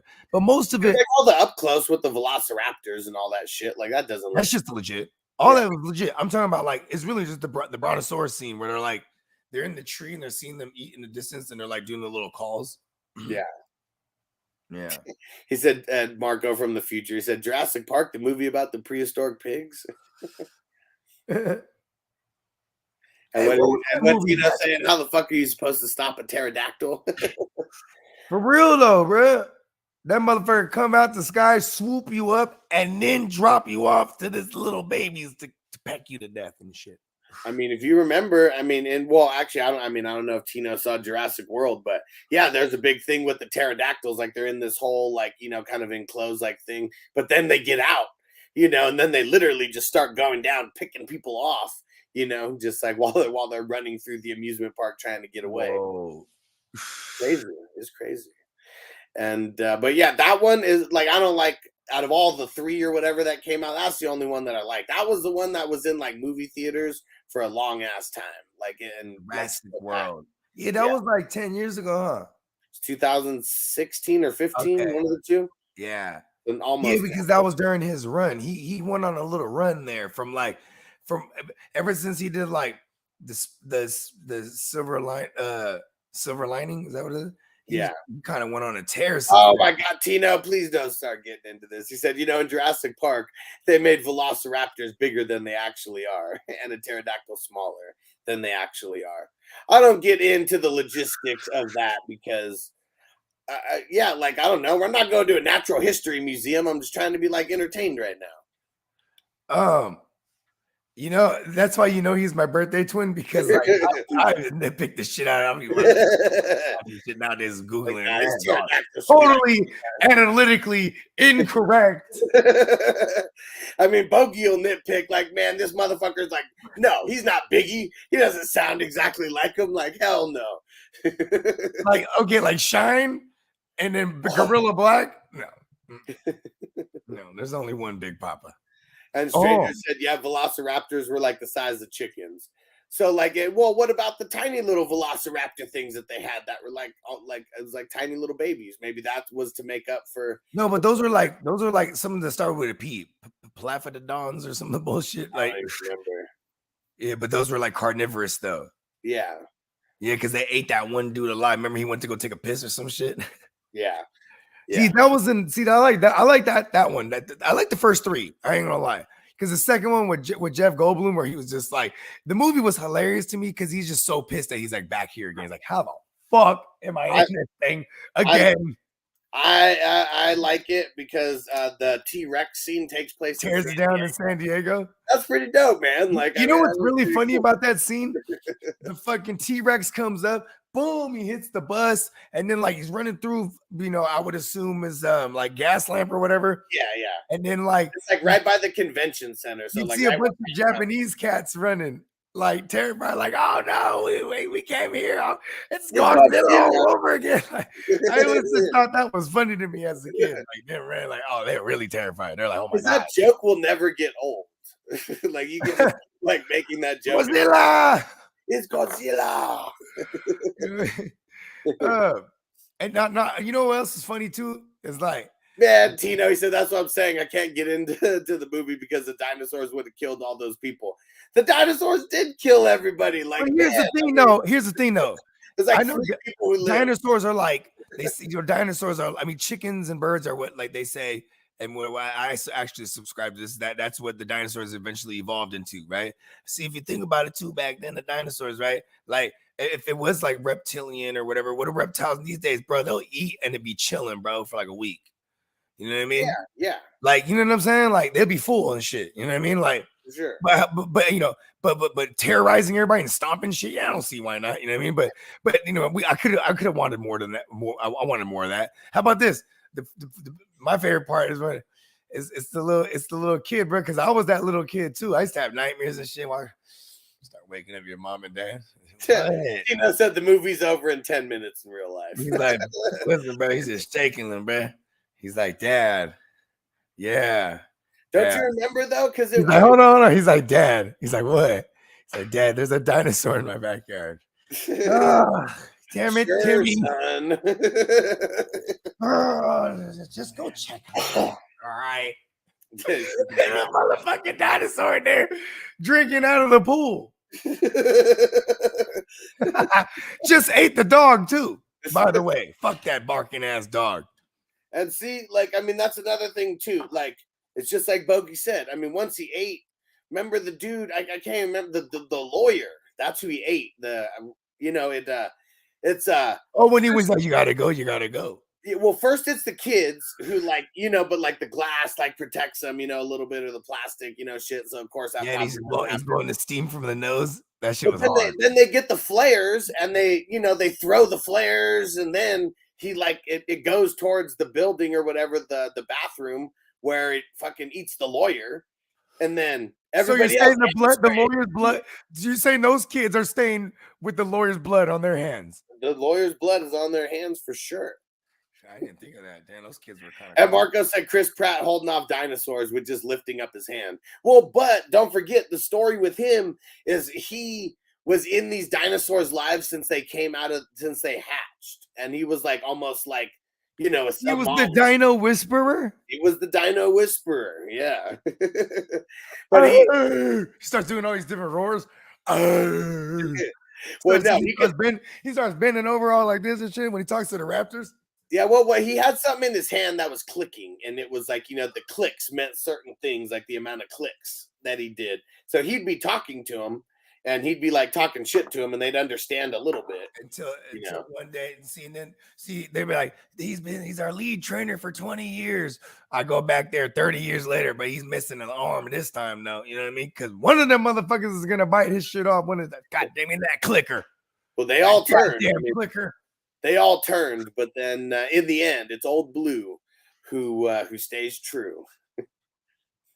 And Old Blue is like but he didn't have the clicker no more. He just started doing the clicks. No, like, yeah. He's almost like Brad Pitt from Once Upon a Time. Beat Joe Black. No, have you seen Once Upon a Time in Hollywood? Yeah, where he with the dog. The dog's just like super anything. Like. I watched that when did that come out? 19, right? No, right before quarantine. Okay, yeah, I watched it in quarantine. Yeah, me too. I haven't seen it. I haven't seen it since. And I only watched it one. Amazing movie. Like that is one. I want to go back and watch it like 8 more times for real. That should be one for the silver. I think I actually rented it like a fucking old guy. I rented it on Xfinity and shit. Oh, man. I just bought it on Amazon because that's one of those ones. Like it's Quentin Tarantino one's gonna live forever because it's the allure of old Hollywood. Like, I've had people tell me one of my mans, Marlo. He's like the guy. Like when I wanted to Big Trap Energy said the Raptors speak Morse code. He does that. They start tapping because they can only tap on things. Exactly right. Well, they do have their. They got the one big toe. They start tapping on the thing with the big, the little talon thing. Tino said, if I was in Jurassic Park, I'd train a pterodactyl to ride it around the park doing security. That'd be gangster. But here's what I want, though. I want the pterodactyl to be strapped on me like a backpack. So I could be like, whatever the bigger though. And it's that's what he's saying. If it's the real thing, the pterodactyl would be fucking huge. So you'd have to be on top of it. You're not. Okay, there you go. I'm fastened with like some Legion of Doom type shoulder pads looking things, right? And they come up and they just grab me on the shoulder so it doesn't hurt me, you know what I mean? And they just take me around. Nice. Yeah. And Bake said, if you remember, the main reason the lawyer died is because he was a little bitch and ran into the outhouse. Yeah, for sure. He like, and then Jeff Goldblum, he's like, you gotta go, you gotta go. Hey, when that thing blew off the whole thing first, and it was perfect. It was just him on the toilet. Oh shit! And I ass up, and she was full for a minute. And why would you not run? Because he had. I don't think he was really taking a shit. Was he listening to the tour? And if you look to your left, the Tyrannosaurus Rex. The Tyrannosaurus Rex gets up to speeds of 25 miles per hour. He remembered that whole thing. He was like, it's over. He was like, at top speed, I'm running about 8 miles an hour. This shit's funny. Big Draft Energy said, LOL, came for the football, left with a list of movies to rewatch. You guys are legends. And so I don't know if you know, but we do have a movie podcast. We go live every Friday. It's called the Silver Screen Breakdowns. And we're in our crazy football phase right now, getting ready for the football season. And no complaints from Nelly, which is awesome. So he's down to ride. My mama said My mama said we got to do the Water Boy, so that's what we're doing this week. And oh man, do not miss it. This one's gonna be a fun one. Definitely gonna eat a shitload of mushrooms. I don't think I've ate any kind of mushrooms since Friday. Nothing, Okay. no chocolates, nothing. Yeah, because we could definitely tell that you're on the mushrooms because we'll be talking about just any part of the movie, and you're like, okay, hold on, I'm gonna take us off the rails. All right, hold on. I know we're doing a movie podcast right now, real serious. Seriously, I got a question. I got to bring this up. Listen, shout out to my 5th grade teacher. You know what I'm saying? Listen, shout out to the Uber driver that last Thursday took me to the Taco Bell, and we had to turn around twice, bro, because they forgot the sauce. I was like, bro, you gotta turn around, bro. Oh man, you know what I mean? And Tino, he said, I want a saddle on my pterodactyl. And Stranger said, Bogey, I'm not sure you've considered the landing with that idea. Well, see, I feel like the pterodactyl would be so trained that it would just take come on, bro. It would just take you down, and like it wouldn't just like whistle, bro. Fuck that. I got a whistle, bro. It wouldn't just drop you. I assume. And this motherfucker just all right, senor.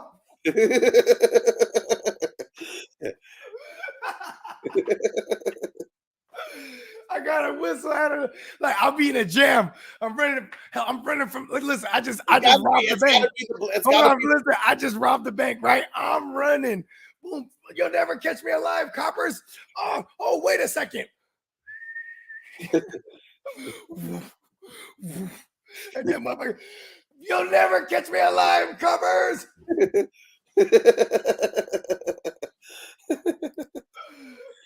Oh man, but it's got to be the day you thought you had Jack Sparrow.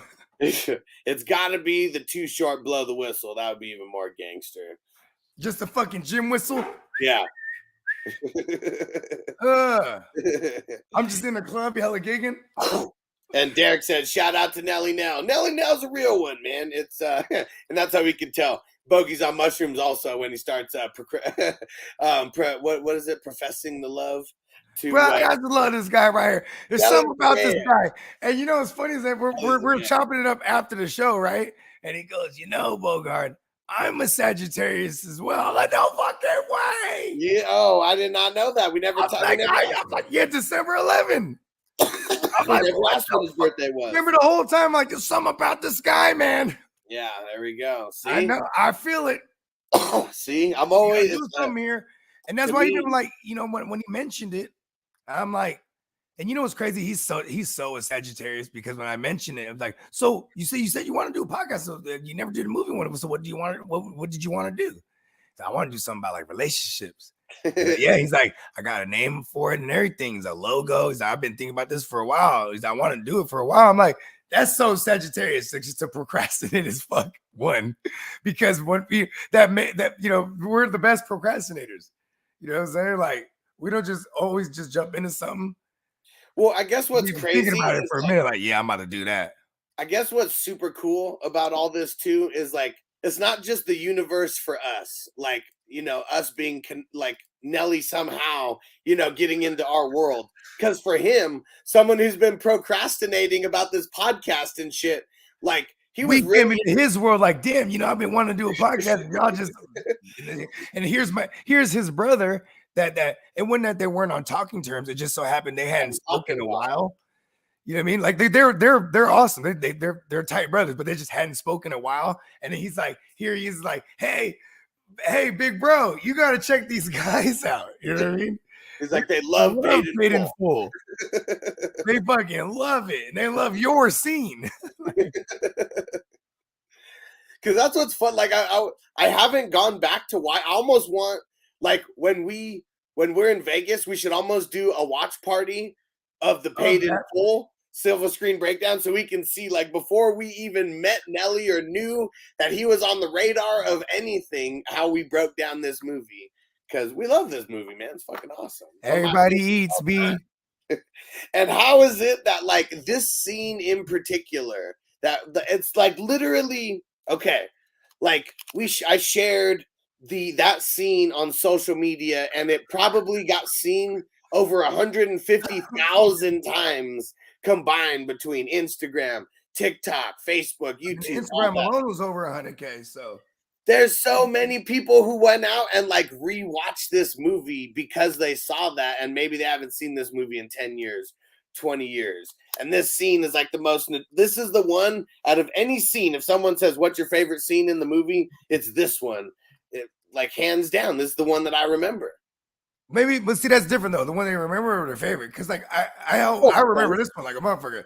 My favorite scene though is always the one when he's like giving him the fucking when the tables have turned. When he gets out, he's like, oh, he's like, I see what you got your little jewel shining. You know, you get your little Rolex. You know what I mean? He's just like, oh, and then he looks at the car. He's like, oh, this right here, oh, this is very fresh. This is very fresh. He's like, yeah, you like that shoe, huh? He's like, yeah, he was like, oh yeah, that's my style. That's my style. Yeah, that's my style. He's like, yeah, you're right. That is your style.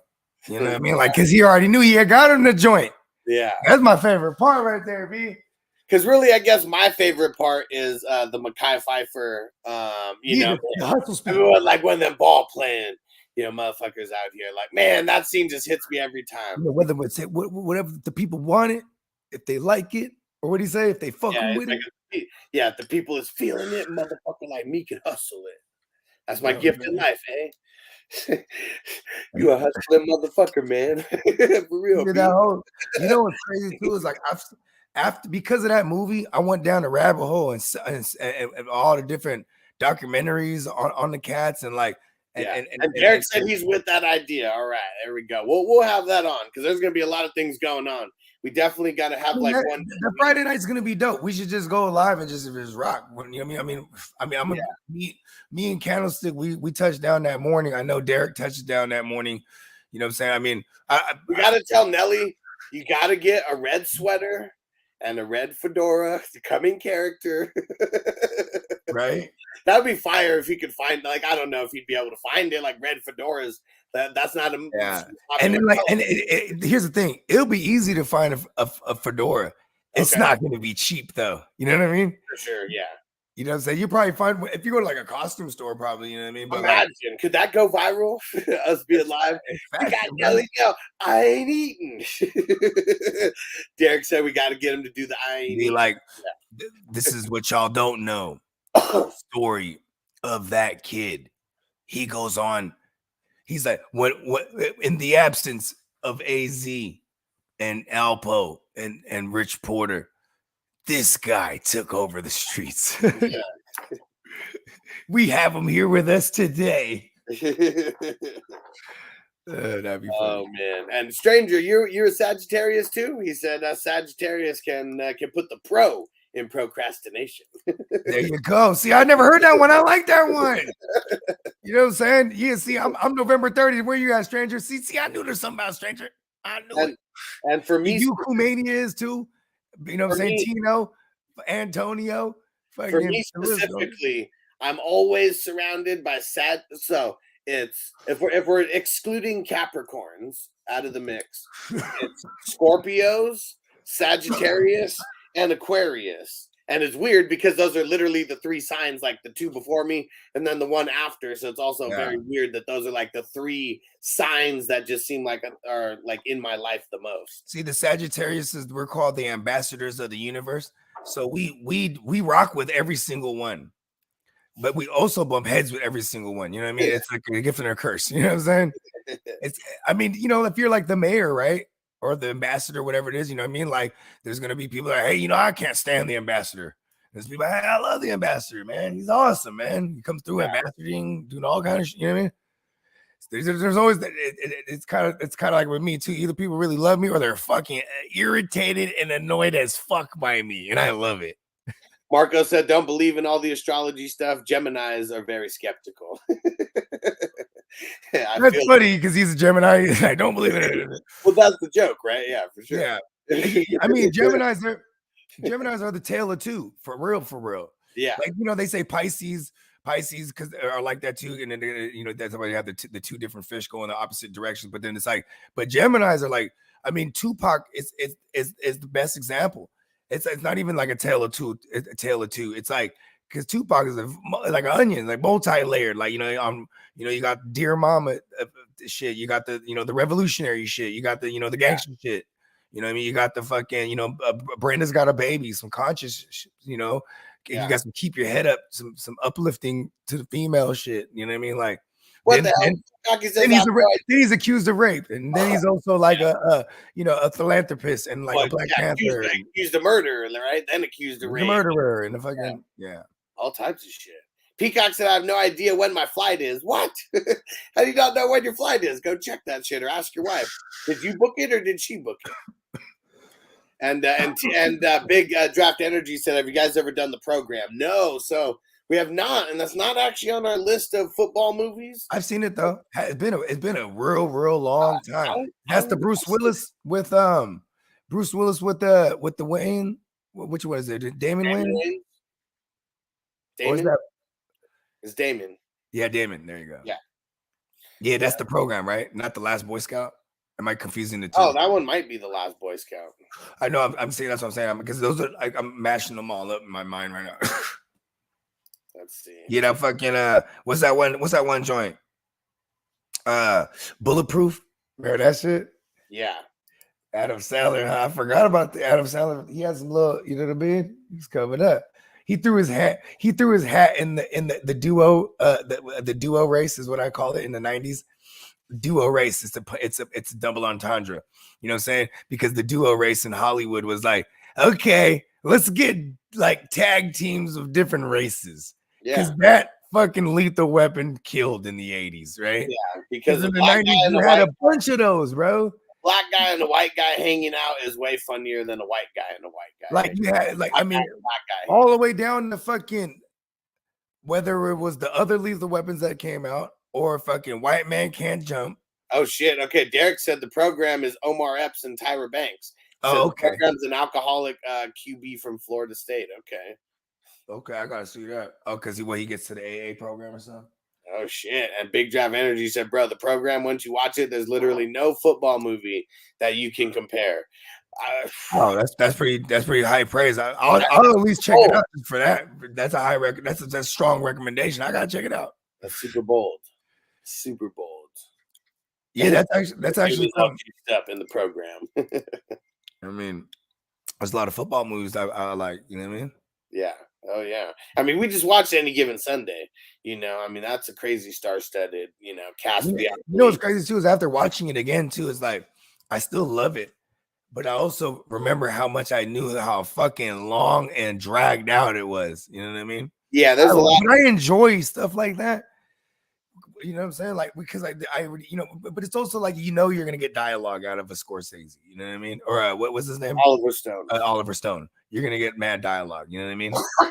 Yeah, so like you're this is what you're in for. You know what I'm saying? Like because there's a lot of scenes that probably didn't need to happen, didn't really help the story necessarily. I mean, I feel like a lot of the dialogue's more for like the character arcs, than anything versus like actually like like affecting the plot of the story or like anything like that. I think like the look of the movie, he was going for something like as far as like the extra exaggerated slow-mos, but then also the quick hitter clips. Like they had 3,000 clips, they said, that made that movie. Like in total. You know what I mean? Yeah. I'm like, fuck, I'm like, that's a lot. Because of the way he was trying to do shit. Like, you know what I mean? Yeah. Like you know what I'm talking about. Yeah. I mean, see, and like I don't know if anything was gonna get cut, it might be all the drugs and hookers and all that side of it. And see, and that was tough because we love that part. I saw Omar Epps in Vlad TV years ago, right? Okay. And really fucking good interview actually, because you know what I'm saying. I hate Vlad, but like he has good interviews because like he brings on good. Because it's almost like when you're popping so much. People, you're now you're on people's press tours. You're a like Breakfast Club, Vlad TV, fucking, whatever the fuck the mainstream, whatever, you know what I mean. You're gonna do your press runs. You know what I mean? Yeah. And like so in those interviews, when you go on to Vlad, you're promoting something, but it's like you go on to Vlad, he wants to hear your whole story, and then you can promote whatever it is you got at the end. You know what I mean? Yeah. But like, yeah, Omar Epps is crazy because you were the one telling me about the Playmaker show and how they only had one season. Yeah. And ESPN. so this is why it got canned, is that the reps from the NFL, they were getting in the shit from the actual, like the big dogs at the NFL. And then so then they went over the head and to ESPN and said, you better can that show because of the way they were portraying NFL. You know what I mean? Omar Gooding, he's like one of the main characters, and he's hella fucking blow, and like just he's the rookie running back and hella hyped and doing drugs, like right before he comes onto the field, and like showing up like yank that shit. and remember we were saying what was funny is because I just thought of this right now because remember when we were doing the reviewing the show, I'm like this. The NFL probably didn't allow, they wouldn't give Oliver Stone in the studio permission to do anything with NFL related because of when they read the script, they're like, no. They're like, yeah, this is too true. They're like, we're trying to portray a wholesome image and lie to everyone that is not barbaric, full of these motherfuckers that are underpaid. Yeah. And fucking, you know what I mean? And Derek said the program movie is really built on racism, and Peacock said that it's pretty much like the college version of Any Given Sunday. And racism gets called out like a motherfucker by Jamie Foxx when he goes on the dude's like talk show or whatever, and their sports segment, whatever the fuck it was. And so I wonder. I'm gonna have to check that out. Either whether we do it for the. Well, you know what's crazy is when we did the March Madness bracketology with the sports movies, the program didn't make it far. But I remember. I think it was Guccini who was like, man, it's crazy that the program didn't even make it out the first round. Like he was like, I think it was, I'm sure it was that movie because it was like, and I was like, yeah, I remember that movie, but I don't remember it like that. Like when did that come out? Fucking 2000, or is it the 90s? Like, see, I might even not watched it. I might be confusing with other joints. I was confusing with the other joint earlier, the Bruce Willis fucking 93. 93. Who's in it? Omar Epps, James Caan, Christy Swanson is in it. What? Halle Berry's in it. Young Halle, okay. She's so bad. James Caan, Scott Caan's dad. And, okay. Go ahead. No, what is it called? We gotta throw that on the docket. I'm intrigued by that movie now. I gotta watch that shit. Maybe we'll just make that the one. Oh yes. So look at the two now. Now go back to Omar Epps, right? So he's Omar Gooding. He was like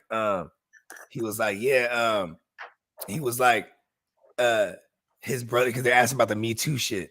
Cause like first of all, fucking Cuban, right? Cuba Gooding Jr. Yeah. This motherfucker, his nickname is Butt Naked, like in the industry, like in Hollywood. Cause he got an Oscar young, you know what I'm saying? He had big roles young, like he was, Boys in the Hood was fucking huge. Yeah, and then Jerry Maguire, you know what I mean? Yeah, and he didn't do any bullshit roles. He was talking about it where he was only getting offered gangster or crackhead roles in shit, like even after doing Boys in the Hood, and he said he held out. And the next one that he did was Jerry Maguire. And then look at this. So like he's he's big Hollywood parties, and anybody like so that then Vlad was like laughing. He was like, yeah, he's like Michael Jai White. He's a regular guest here, and he's like he said something similar, and then they cut to Michael Jai White's interview, and he's like, yeah, Cuba Gooding Jr. is a wild boy. Yeah, he's like his nickname is Butt Naked. He's like, and you know what I mean? So now it's already like multiple people that said this, right? But it's like because he's the type, he'd be at the party and like, you know what I'm saying? Like he's leaving butt naked and like with like, like a fruit, like a punch bowl or something over his junk. You know what I mean? Like, and then like, so now here's Omar, and then Vlad's asking him, it's like, were you aware of this? They're 9 years apart. And you know what's crazy is Omar Gooding, he came up first. You know what I'm saying? Yeah. Because he was in The Ghost Dad with Bill Cosby. You know what I'm saying? So they had money, you know what I mean? Like, and he was like basically the breadwinner of the family, you know what I mean? Then he got the Wild and Crazy Kids gig right? Yeah, hell yeah. And it was crazy because he's like, yeah, and he's like, then my mom, she didn't have to work no more. She had 2 jobs. And he's like, now she didn't have to work. Now she's full time my manager. And then Cuban Gooding Jr., he's 9 years older. And you know, I mean, he was acting here or trying to act here and there in little small parts, but then you know, he got into the movie, Got Boys in the Hood. You know what I mean? Yeah. So now check this out. So it's like it was a big generational gap. So he said, you know, when he got old enough to go to parties now, like, you know what I mean, go to clubs and shit. So now he's a, you know, he already had the smart guy and all these other hang with Miss Cooper, all these series under his belt, and then now he's grown. With Miss Cooper. Right? And he goes to the club one time, and he said it was like this big club in Hollywood. And you know, he's like, I've only been to this club twice in my whole life. He's like, it's hella hard to get in. He's like, we get in there, and everybody's like, man, he's like, man, your brother, he's like, he just left, man. He's like, but here's all his clothes. And you're like, oh, he's like, what? And he's like, yeah, man. He's like, man, I always wanted to go to the club. And he's like, he's like, the first time we get into this club, and somebody sees me, he's like, hey, man, you with your brother? He's like, nah. He's like, he just left. Here's his clothes, like. And then so he never thought anything of it because he never, you know what I mean? By this point, his brother been partying in Hollywood for like 10 years straight, you know what I mean? Yeah, for sure. And like big, like, you know, the premier Hollywood because he got the Oscar Yeah, where he rose to shit fast. Yeah, I mean, you're stomping with the big dogs, man. You're hanging out with Ice Cube and shit like that. Like, you know, just right. I'm sure a lot of random parties, you know, Cuba Gooding Jr. was at where, you know, probably you know, Marlon Wayans, they always say he's like a goofy, like over the top, like maybe he's a little extra and overacting, but. And then he had posted some shit back in the days, and it was Cuban Gooding Jr. and it's just from the waist up, but he's naked clearly, and he has a KFC bucket on his head. Oh man! And he's like, this guy he's like, people say I'm crazy. He's like, but this is the craziest motherfucker I know. And but there's somewhere though, like at a party or something. You know what I mean? But I'm like, yeah. And then so now fast forward, they're asking. Vlad was asking him because he's like. Because they were hitting him with that Me Too shit. There was like 20 women that came out that he like inappropriately. But then there was like some bullshit video that came out where it was like the waitress or something like at a bar and he's sitting there with his lady and she's like talking to him and he kind of does something like this. And then, but she says like he touched her inappropriately. But it's like, I don't know, it's weird. You know, then like because like, you know, there's some lawsuit, then like 19 other women come out. I never went down the rabbit hole to see whatever happened to him after that. But like, because there was hella fools getting got by that shit back then. Remember that? Oh, for sure. Like left and right, bro. Only Johnny Depp is the one that like he was getting got though. You know what I'm saying? I'm glad Johnny Depp pulled through. For sure. Shout out Team Johnny forever. Hell yeah. All right, man. It is it's officially redraft season. Like we got more people rejoining the 420 crew right now to get back in it. Yeah, one of our dudes. Justin Net, not the other, not any of the other Justins anyone might think of, but man, he joined and he was like, what divisions we got right now? And I sent him all of them. I was like, all these ones except the X-Men field. And he was like, all right, get me in all 8 of those. So like, I'll take all 8. People are playing now. It's time to get the best ball drafts like really rolling, getting ready for the season. And what up? Who's the Facebook user over here? He said, would you trade CMC 2 offers, Ramondre, a 2024 first, and 2 2026 first? No, that's too far out. Or ETN, 2 2024 early seconds, or ETN plus 2 2024 early seconds. Nah, I'd rather want the CMC, man. We're talking about trying to rebuild or something. Otherwise, like CMC is like you rock with him because he's gonna help you win. Yeah, it's really maybe that's the question I should ask. Like, what are you trying to do here? Like, are you just trying to move him to like? And you must. Do you have other pieces of on your team that are kind of weak that you could need addressing? Because then I would want multiple players. Give me ETN plus. Give me Stevenson plus. You know what I mean? Like, yeah, things I could use now. Otherwise, because CMC now is an RB1 with a WR2 rolled into one. You know what I mean? Like, we don't come off of that unless I'm getting something equal or greater value. Yeah, and it has to be like you have to be like really no chance of like competing. And no chance. Yeah, hold on. That's what you've got. No chance, that's what you got. Up against a machine too strong. Pretty politicians buying souls for us on puppets. You'll find your place in line. It's just a matter of time. Because you got no chance. No chance in hell. No chance. Yeah, tell that guy that you got no chance in hell offering me that shit, that bullshit to get CM motherfucking C.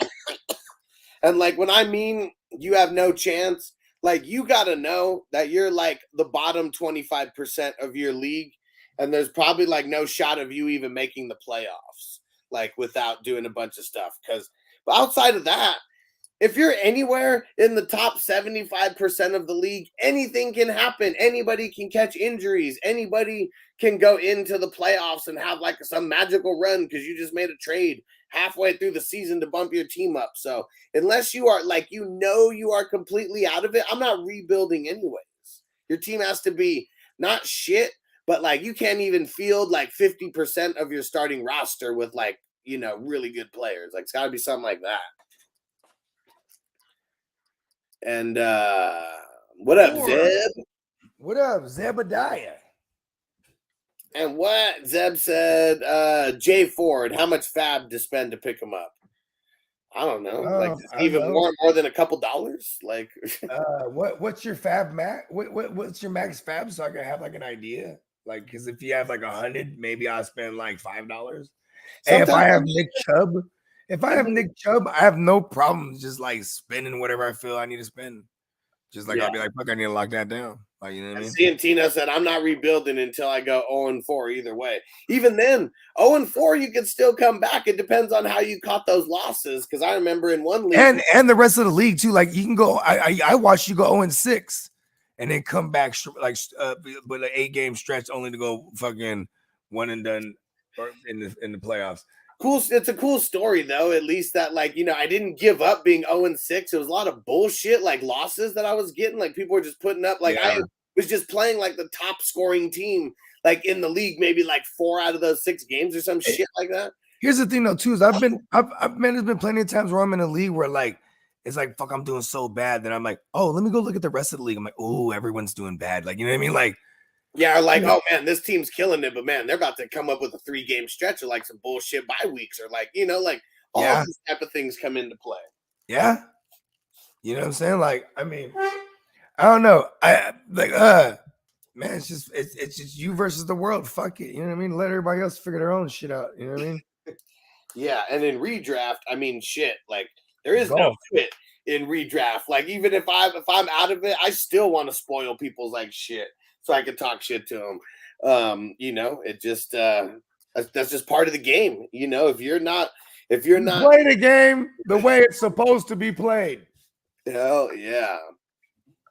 And Big Drive Energy said, you guys starting to get exposure to Eric Gray and Zamir White yet? I have 0 Eric Gray. I have a shit ton of Zamir White in the best ball anyways. And here's the thing. Yeah, it sounds like it'll be like an Eric Gray, but then it'll probably be a mixture of Eric Gray and Burrito because if you're going to try to compensate for what Saquon does, and I understand like Eric Gray has like a three down skill set, but like he's still a rookie, and like when you go back to Dayball, he goes all the way back to New England, he goes all the way back to Buffalo. These are places that don't traditionally feed one running back unless you have a Saquon type. You know what I mean? Yeah. So if anything happens to Saquon, like injury, or he really holds out, which I 100% would put money on, and he don't. You know what I mean? Only thing you really got to worry about with Saquon is that conditioning. You know what I mean? Hopefully he's conditioning right because he's gonna hold out all this shit, bro, and probably preseason. Yeah, and they can anyone. Well, it's really just him. You'll play week 1 though. It's really just him and Josh Jacobs. They didn't sign the Tony Pasta signed his shit that the first day they issued it. Oh yeah, I mean they put it in front of him. He was ready. He had a pen in his pocket, like just waiting. You guys, like, do you have a pen? He's like, yeah, right here. I got it. I'm ready. And but yeah, they didn't sign the franchise tag yet, so they can actually show up late to training camp without like getting fined and shit like that. They're not under anything that mandates them right now. Yeah. I mean, they're on the team, but they're like, there's no contract necessarily like right now. And it is a fine. Oh, no, they are mandated. It is a fine. No, not right away. Oh, no. My bad. You're right. The fine's only from the games. Well, no, is it? I think big fine because it was something like 600,000 a game or I'm not 116,000 or something like that a game. I'm not sure if it's a specific date, and we'll find out more. Oh, I think it was like something like 600,000 a game or something like that. And yeah, it's something. I mean, like it's something significant that they would lose or something like that. It's definitely something significant. Yeah, see, but here's the thing: they don't. Only Lev Bell did this. You know what I mean? Like, I swear to God, like, I'm not worried. Only thing I'm worried about is their conditioning. Like, are they going to be on their shit? Or maybe even for Josh Jacobs, there is some slight more worry because Josh McDaniels is like he comes from that New England Belichickian cloth. You feel me? So it's like if these guys holding out, they could be like Zamir White, you're in there, and even if he just does decent, they're like, well, Josh Jacobs, you're the number 2 now. Here you go. So I don't know if Tino's right about this, but I mean, I kind of remember he said I think they have until until 2 preseason games. Yeah, so it's like kind of like halfway through training camp, right? Like that's what I'm kind of assuming. Yeah, and then they start getting the charges. Yeah, the fines, and then it's more for like every game you miss. It's like more than just the practices because every day. I think the practices are like 20, 50 bands, something like that. Yeah, it's something significant for sure. Yeah. But it is what it is. Like this is how you got to negotiate. Like you know what? This is what Zamir White in the first game and be like, all right, like damn, we need to pay Josh Jacobs. I mean, okay, look at the Raiders schedule. Let's do this real quick. Let's see. Let's do this because the Raiders are so ass. But you know what I mean? I mean, but they do got Jimmy now for what it's worth. This is the system that he was drafted to. He knows the system well.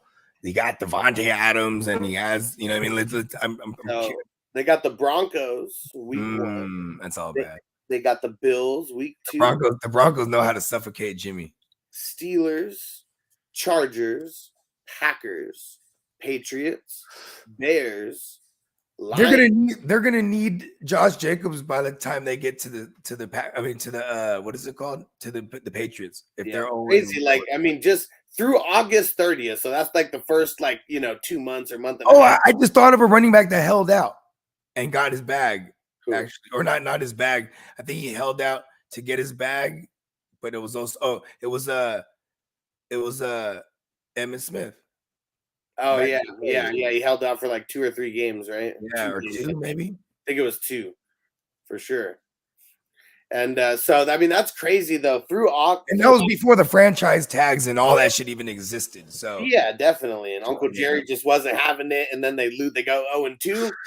And I swear Terrell Davis might have been in the mix like somewhere there too at one point or another, but I don't know, maybe not. All right, that's crazy though. Through October, they only have 2 games where it's like I consider the defense is kind of soft, and that'd be the Packs and the Lions. Then they got the Giants, Jets, Dolphins in Miami. Call me crazy. If you look on the depth chart right now, Abdullah is the second. And the reason that he's the second is because they wouldn't put Zamir White as the second. They would have Zamir White would be the starter if there was no Josh Jacobs. But the number 2 guy who's active. Oh, it's not an official depth chart, but ESPN, they have Zamir now number 2. Okay. I like sleep. ESPN sucks. Fuck them. Anyways, Amir Abdullah, he's gonna get dummy work if in all those negative game scripts that you just that schedule is the negative game script waiting to happen. And then here it goes. Like, I mean, it doesn't really lighten up. Like, I mean, the Giants, maybe that's the weakest defense out of those ones that I just cut off. But they got Wink Martindale. They were good last year. They're gonna be better this year. You know what I mean? I guess I'm just saying compared to the Jets, the Dolphins. Yeah, for sure. Then you got the Chiefs, and then you got the Vikings. So, I mean, not defensive squads, but tough teams nonetheless.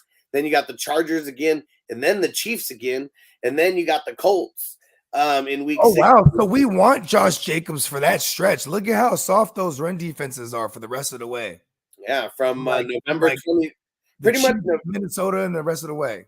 Yeah, Chiefs, Minnesota, Chargers, Chiefs, Colts, and then Broncos. But I mean, Broncos are tough, but yeah, that's week 18 though. So I mean, not a lot. Hey, forget about it. We don't even count.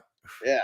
So yeah, that's crazy. I mean, they played you Josh Jacobs to hold out and come back fresh as daisies. Yeah.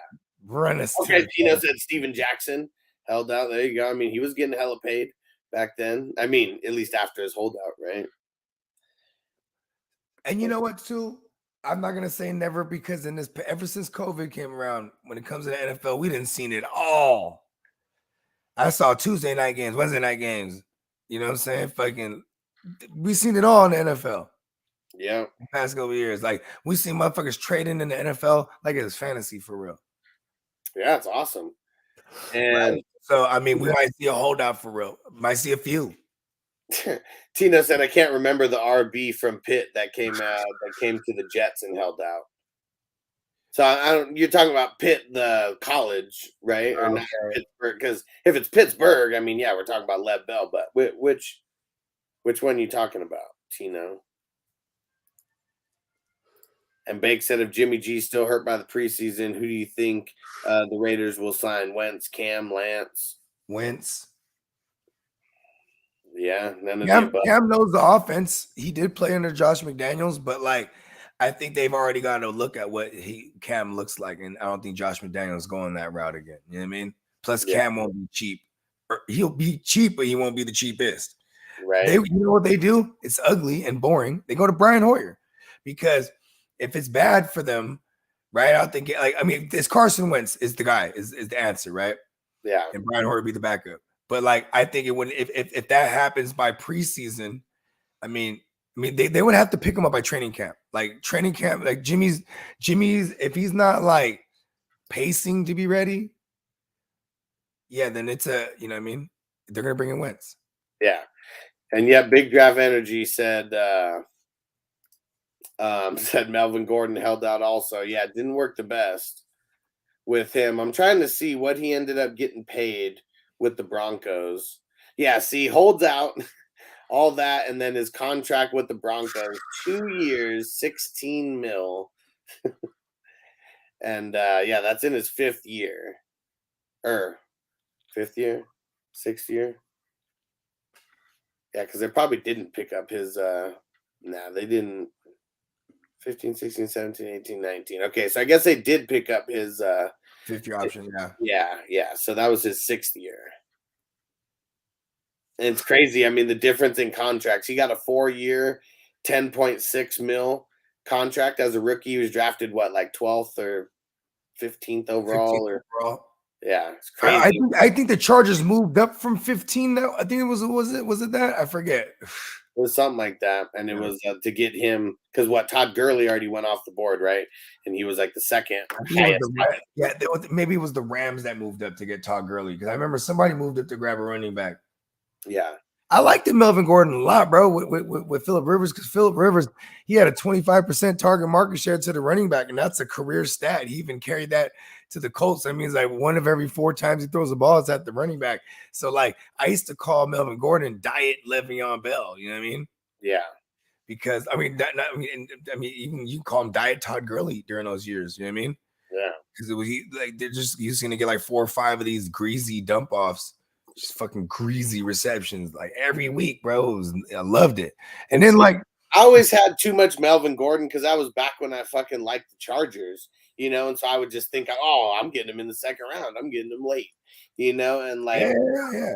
But then ruining my teams like down the stretch because that's getting fucking hurt. Yeah. 2017 was the 1 year to have Melvin Gordon that I felt like where he didn't let us down at the end. Yeah. And I think I was already jaded to him by that time. Well, because look, he comes in as a rookie, doesn't score any touchdowns, any shit. You know what I mean? Yeah. And then as a sophomore, you know what I'm saying? He's like, he's getting some touchdowns, but then he gets hurt and he gets hurt and then he's done for the year. And then 17 comes around and it was like, okay, here we go.